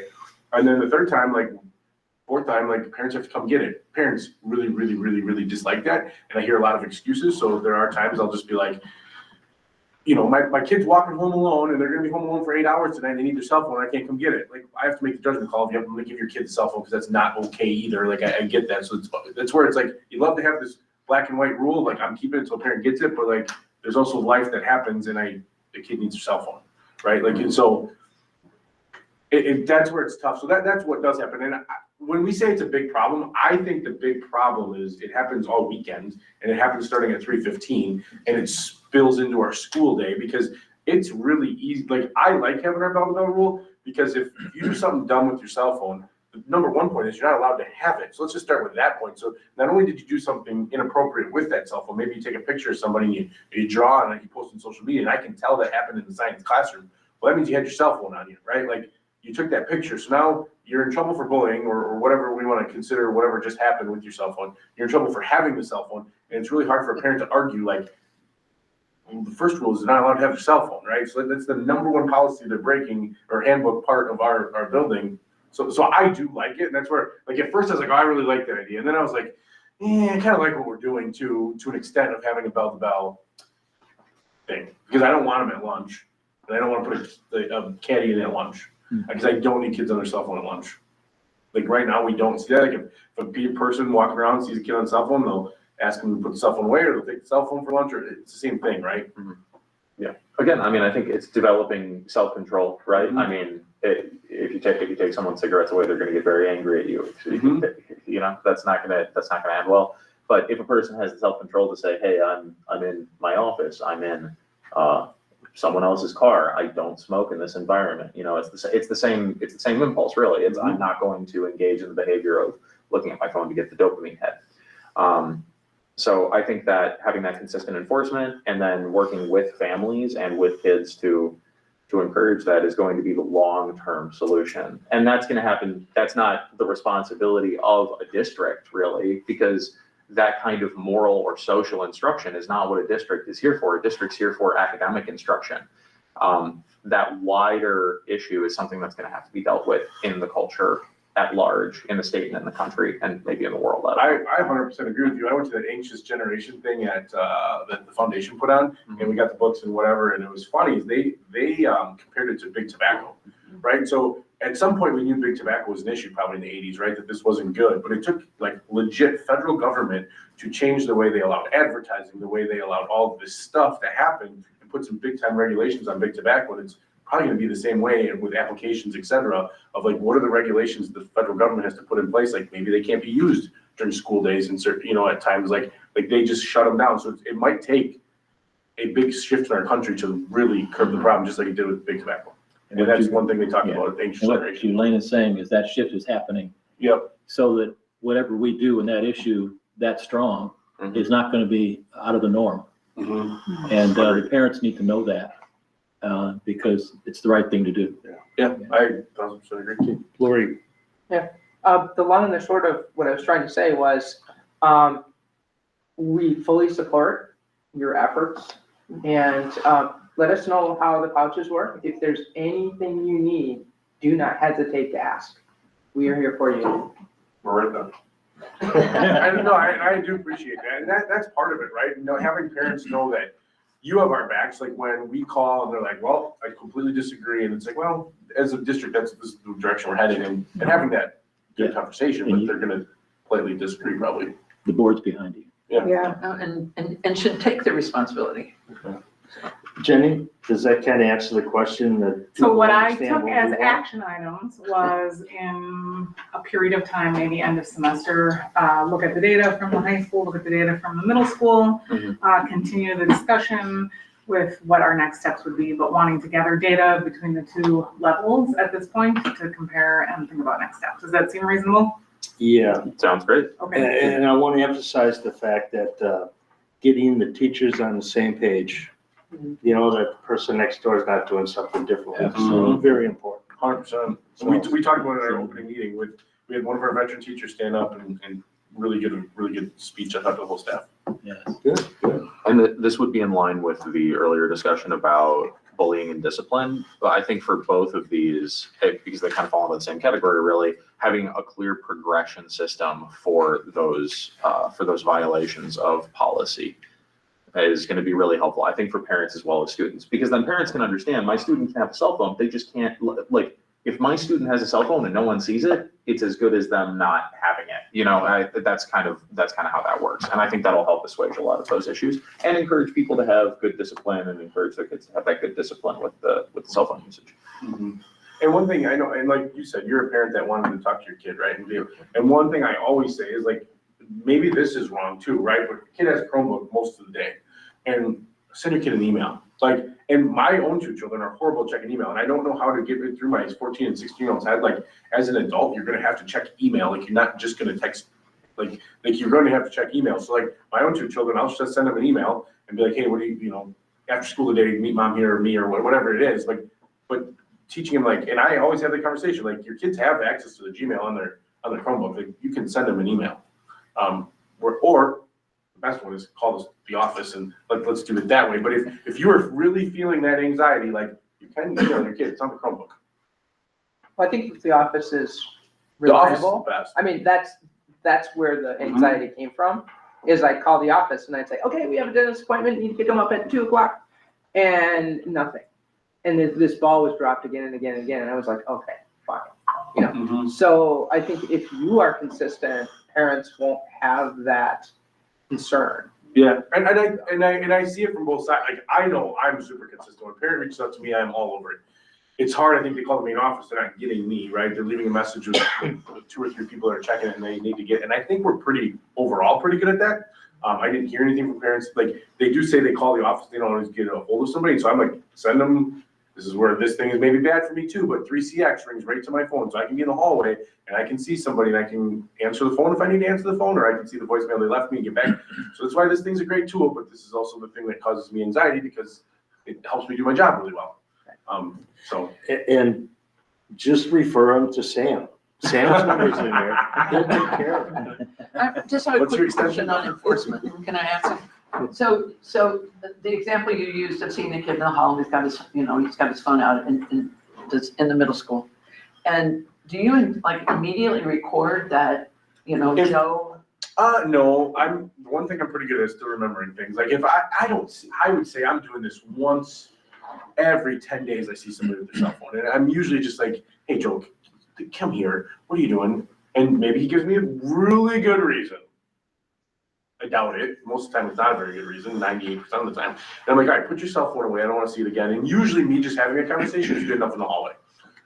If that's not, and I know Joe, and there are certain kids with the 3 burner phones, the second I see that kid, no, you're coming into my office, we're calling home, we're taking that phone because you're the kid that had 3 burners yesterday. So yeah. So, but I think this goes to Sam's concern, is about the progression. Yes. Okay. Yes. So because, I mean, I know, I, as an administrator, you have lots of things you're doing. And so recording all of these infractions has to be like a nightmare. So how many times does Joe get stopped during the course of a day? It's really hard to tell. So in the classroom, it's easy because teacher writes a referral. Well, and Yeah, and so I will say you're though, supposed to write a referral. true, fair. When we're putting that expectation on them. Teachers are busy too. Yeah. So, I mean, and Sherry Teets, one of our, assistants for me, has a running spreadsheet of kids and their amount of violations. So she does keep track of it. It's probably not humanly perfect when I just see you in the hallway and you're a kid that I've never had to talk to in your life. If I don't know your name and I'm just like, hey, come here, and you, like, when I know your name, that means like you've gotten to know each other pretty well. We all know what that means. Yeah. And so if it's somebody I don't know, it's probably a quick conversation and be like, hey, put your phone away. And if I see it again, like I'm gonna remember that. I'm pretty good at remembering, like, I had that conversation with you a week ago. Now we can come to my office, now we can call your parents. And now when we do anything, Sherry does have a running huge Google Doc spreadsheet of all these things, like this is the kid's 3rd violation. And when a referral is written, it pops up on my phone, which once again is that anxiety thing. And then she will usually shoot me an email like, hey, Mike, this is the kid's 3rd violation. Like I'll know it before, like she'll attach it to that referral and then I just know. I think what we have is probably the best that we can do for right now for enforcement and also for implementation of the policy. And let's see how it goes. Yeah. Okay. I agree. Well, thank you guys for taking most of your morning to be here. And very important stuff, and we appreciate all you're doing. So, yeah. I hope your buildings are all. That's it is. We, Not too bad, Mike. Like my phone's been all right. Like I know there's 2 things. You want me to buzz it for you? Yeah, it should be an email. Have a good day, everybody. Thank you. Thank you. So we don't have time for the director update now that we're, We got 7 minutes, right? all right, go ahead. No, I'm joking, and I can be as brief as possible. There were 2 items on the director update that I was just looking for feedback from the Ed Services Committee about. The first one was the Curriculum Review Committee and how it relates to our course outline, curriculum course guides. I was just looking for the right words. Last month I had mentioned that we were introducing the process with teachers, that we had some tech tools that will be shared with you next month that I think will help support our teachers in creating their curriculum course guides from the materials that they already have. And I did have some level of concern about the process through bringing those curriculum course guides as it's outlined in policy. We would first bring them to the Curriculum Review Committee, then bring that curriculum course guide to Ed Services, and then finally bring that curriculum course guide to the full board for approval. And logistically, I just have some concerns about the time frame and being able to do that. What I've outlined for you is an ambitious timeline. So if you look at the second page of the Curriculum Review Committee process, the first page just outlines by policy what the responsibilities of that committee are, who would make up that committee. And then I did fill in some names when I was aware of who those people would be. My goal for this first year with the Curriculum Review Committee would just solely be twofold. One, any new course proposals, which I've already worked with our secondary principals on ensuring our teachers know that those need to be to principals by September. And then the second piece of that would be working through the process with the curriculum course guides. That committee could become rather large, as you can see on the first page with the number of names. And my concern is this could get time consuming. So for this first year, I outlined what I referred to as an ambitious timeline, where we would meet monthly. And then I just threw in like different departments and when they might be presenting their curriculum course guide. I felt more comfortable moving forward with the elementary first. Ashley is here and we'll be working on the elementary math and ELA courses and has already actually started that process. And so I felt more comfortable bringing those to start with, where we're kind of working out the kinks with that. And then I also did propose during this first year that we would only have the staff members at the meeting where they were directly impacted by the course proposals. So for instance, the high school science person wouldn't necessarily need to be there when we're bringing elementary ELA. And then work through those course proposals. I did go October, November, December, and then gave a bit of a gap where the secondary teams would have more time to create theirs using their PD days throughout the year and their work time, simply because I know that it can be time intensive and we wanted to ensure that we would have time for them. Again, I did say subject to change. I did outline 3:45 to 5 p.m. For those. This would have to be, I'm looking at it as like a subcommittee of ed services, and it would be posted, and then we would be having a virtual option and recorded as said. This is what I'm thinking about, and I just wanted feedback from the group about that. So what would the subcommittee, for the Ed Services Subcommittee, be consisted of? Who would be there? members? Yep, so on the first page, I can't, it's not giving me access. sorry, and I can't project on these Yeah, because we're having so- technical issues here. But it is behind you. So if you want to look at it behind you. So it would likely be myself, and then as it's outlined in the board policy, it would be the chairperson of Ed Services, so Dan at this point, a principal, but all principals would be invited. And then the potential list of teachers would be here.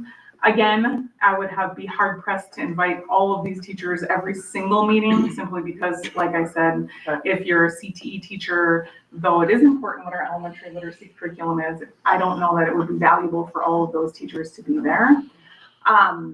We had the reading specialist outlined on there, Ashley outlined there. We did have parent representatives, and we could be flexible based on content area for that. And then obviously, because it's an open session meeting, anyone could attend virtually or in person. And so, like I said, I think this first year, our main goal with this is to work through the process of the curriculum course guides. I feel like in future years, I think the focus would be more on our curriculum adoption cycle and analyzing where we're at with data, with our different sets of materials, and working through a process of the curriculum adoption process. But just this first year, trying to get us rolling, trying to get those curriculum course guides on our website. I did pull up, and again, I'm sorry, I have to look behind you because I don't have all the screens working.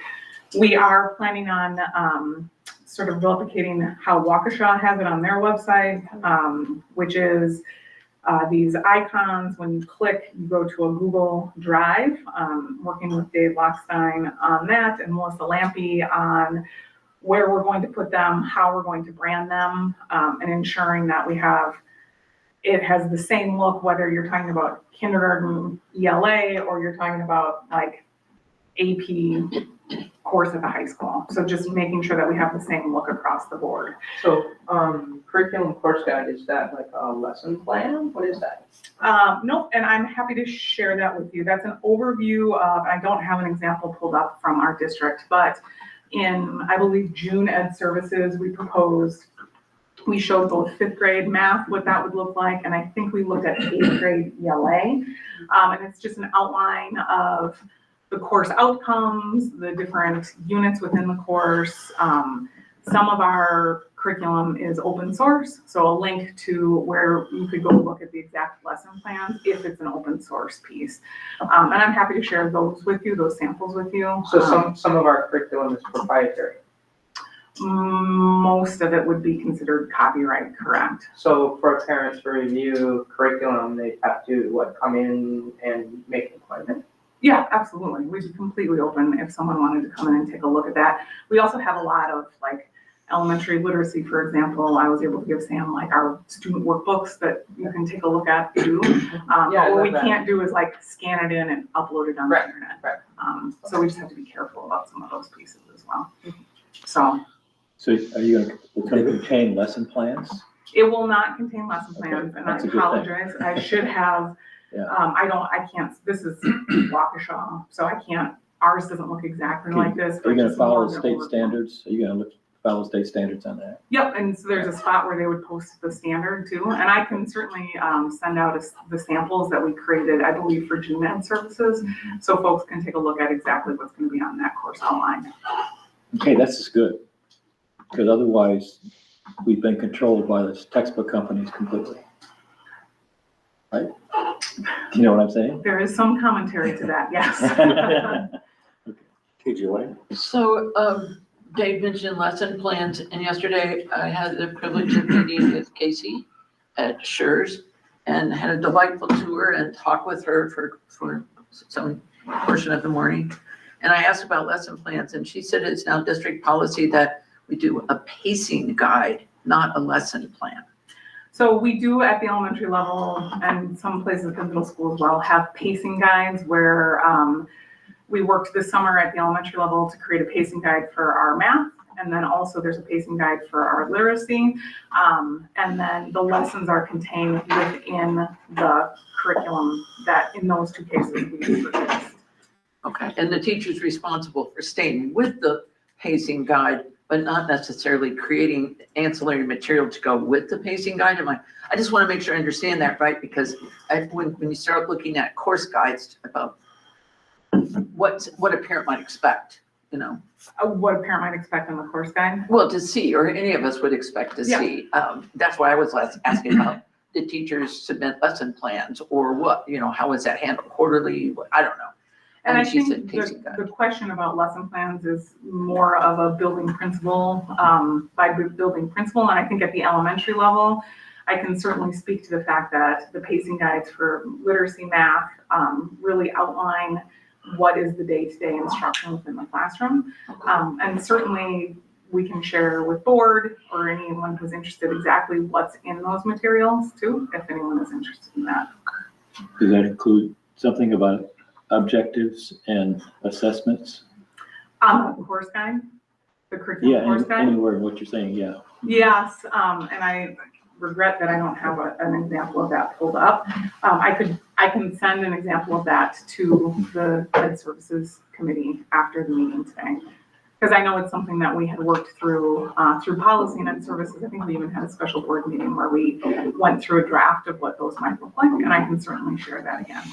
Are parents also privy, Jenny, to what you just said, the board's allowed to, but are parents also? Certainly, if a Okay. parent had a question, we would be more than happy, and actually, we'd be excited to share that with family. So am I guessing right when you're saying most parents don't want to know?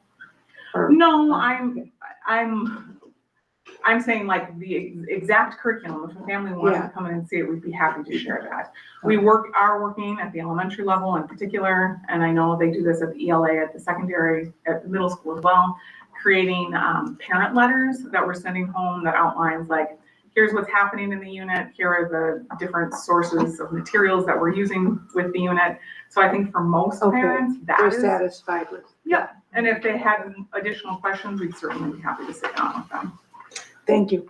Linda, I think most parents would care Yeah, and would do that, okay. but their student is telling them, I don't want to stand out for any reason at all, so don't. Okay, Thank you.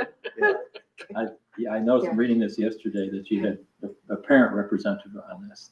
That's good, that's good. Is it gonna be hard to do? How will you find someone? Probably.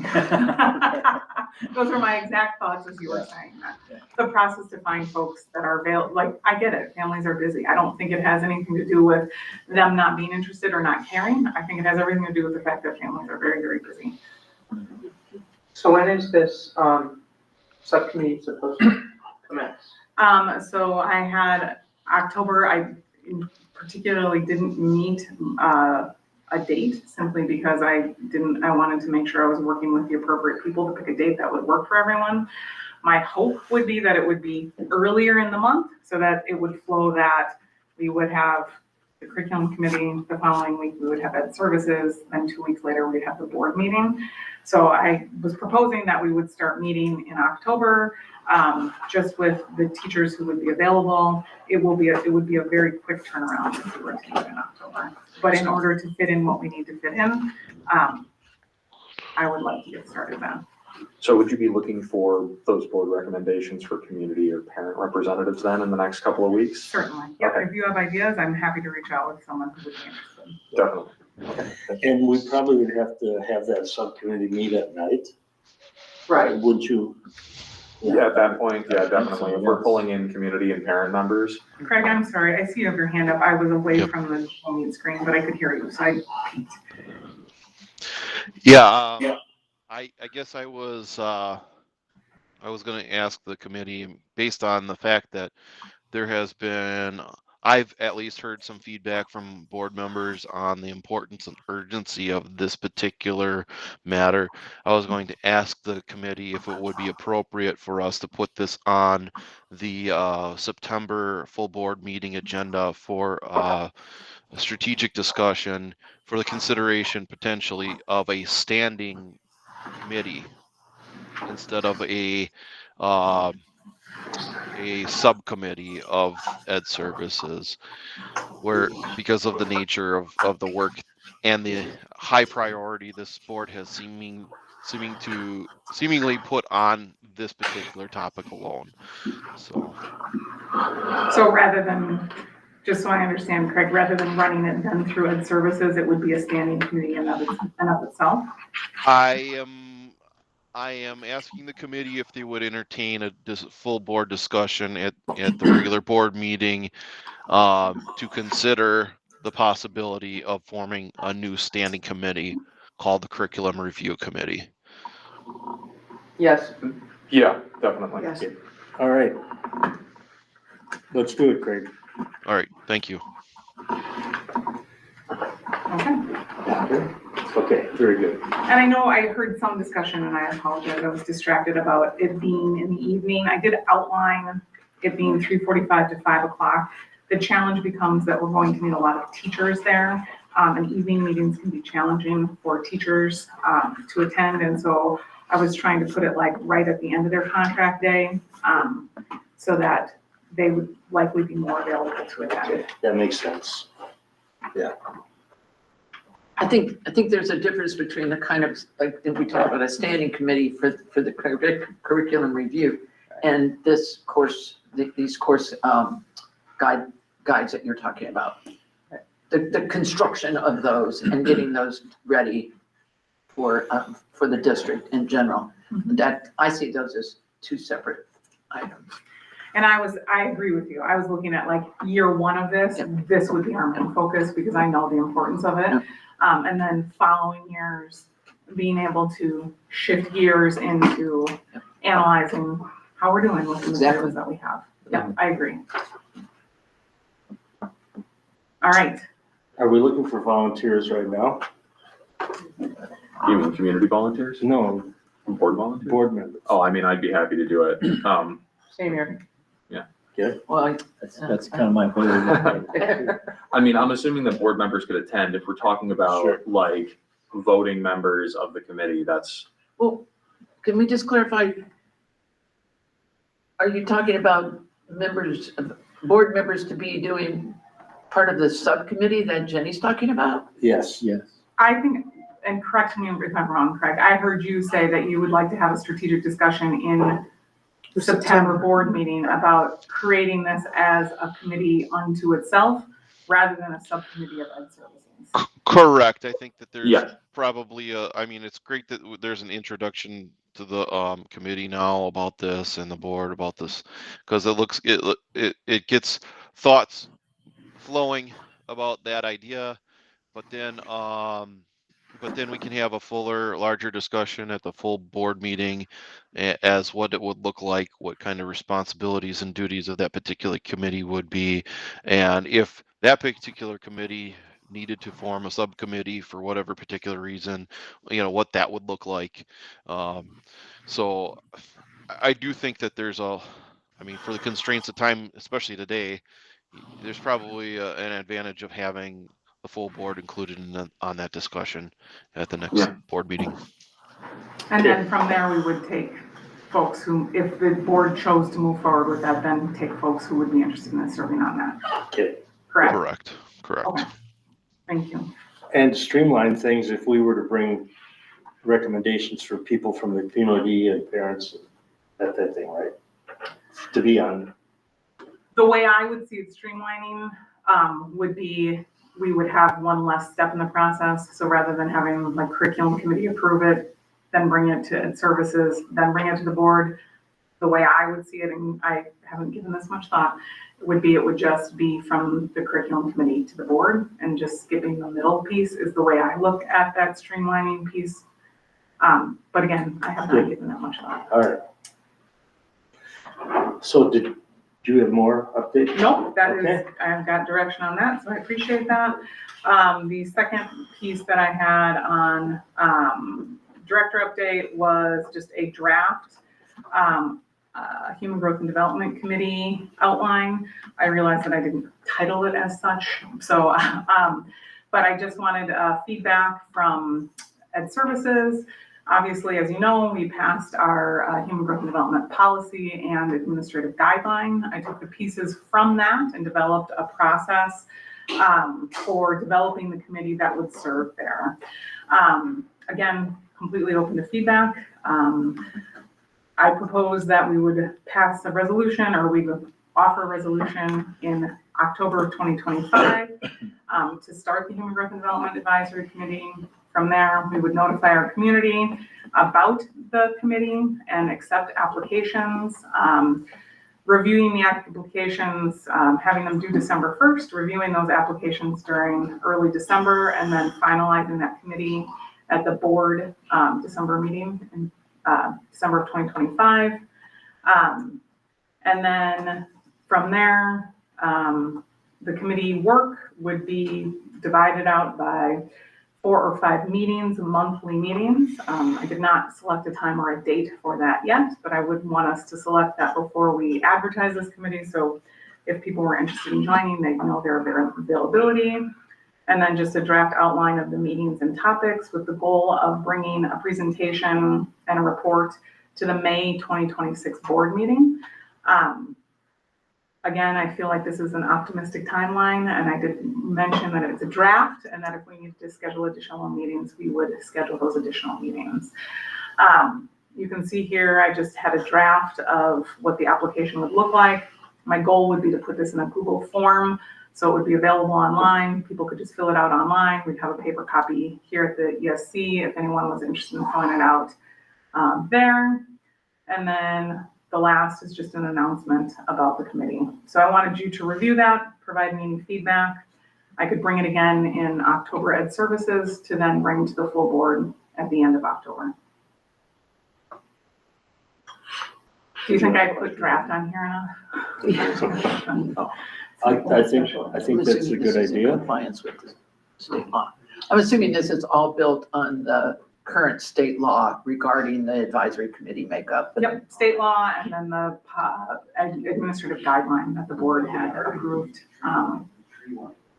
That went into effect, I believe, either August 1 or July. Oh, I think it was maybe even September 1, because I think we held back on some of the human growth and development because there were some clarifications there. I looked at it yesterday, and I really wanted to nominate Jelaine to be on it. The challenge that we're going to have, and I just want to be totally upfront, is that there are very specific ratios of staff to overall, and so it will balloon quickly. The other thing that I want to remind the committee is that whatever this group brings to the school board, it's completely under the purview of the school board, what they would approve and not approve. So certainly know that whatever the committee would bring, it is still the purview of the school board to approve it or not approve it. And so certainly the voices of our school board members would be heard through that process. Yeah. Thank you, Jen. I actually would advocate that a school board member not be on that committee, Really? because that is one of the things that the law stipulates, it is that's individuals who are in some way involved with the school district, that is a very, very limited category in this state law. 1/5 or something Right. like that. Yeah. There's so much history behind that. So it would be better for us to retain that final approval status Okay. Mm-hmm. than to be involved, than taking up a space on there. I take Does that that back. make sense? Yep. No single category can make up more than 1/5, and no more than 1/4 of the committee may be employees of the WSD, board members, or their spouses. Right. And however many board or school district people are, you basically have to multiply that by 4 for the overall percentage of people. So we just have to be mindful of that. If we want a lot, then we will have a big committee, and that is fine. I would like to Thank you. volunteer for the application selection committee in Okay. December. Yeah. But we could be in attendance at those meetings. Absolutely, Yeah. because they will be open meetings, and we will do the same thing with Google Meet for those as well. Excellent. Certainly. All right, very good. Anything else anybody has? Great work on that. Yeah. Thank you. Yeah. Looks very nice. So let's go to the action items, and I would ask the committee to pay close attention to these because we talked a lot. All right, let's pull this back up so I'm not missing any. Okay, so my action items, and I'm gonna add. I have strategic discussion of the curriculum committee becoming a standing committee. I have that we are going to provide data where we're drilling down to location on the bullying data due to the question asked about, is it happening in the classroom or is it happening elsewhere? I have the cell phone conversation that we are going to track our data at the middle school and high school as it relates to cell phone violations and review that potentially at the semester to see if there are any updates or changes we want to make there. I have the RMS rounding data to the board. Nice work, Mike. And then I have a note about reviewing the Securely process as it relates to the bathroom passes. So maybe that can be brought together with the cell phone data tracking as well at the end of the semester. Yeah. So probably aiming for January or even February on that. Did I miss anything? You go through those again quickly. To my best of my ability. I have that we're adding to the strategic discussion a conversation about adding a curriculum committee as a standing committee of the board. We are going to, provide the data on location as it relates to bullying to the board. I have that we are going to revisit data as it relates to cell phone violations and how the Securely process is working as it relates to hall passes, potentially in January or February. And then checked off my list is the rounding data to the board from the middle school parents. Okay, that's what it is. But I'll still put it in the minutes. Thank you. Okay. Everybody satisfied with those? Sounds It'll good. keep us busy. And if I pick up anything else while I'm doing the minutes, I'll make sure to add them as well. Future agenda items? Yes. Oh, go ahead. No, I was gonna start talking. I'll follow you. I'll wait. We do have, we did postpone our summer school update. We were going to do that in September, but we were busy this month. So we're hoping to bring that in October. I will have an update in October about professional development plans for that October professional development date. There is some conversation about WH Science and course proposal and course sequence changes, and I need to work with Brian Gerke on that as well. And I know we also have a proposal for potential change with math third credit that we had talked at the high school that we had talked about last spring. Some of those would potentially move to a curriculum committee if we're creating that committee as a standalone committee.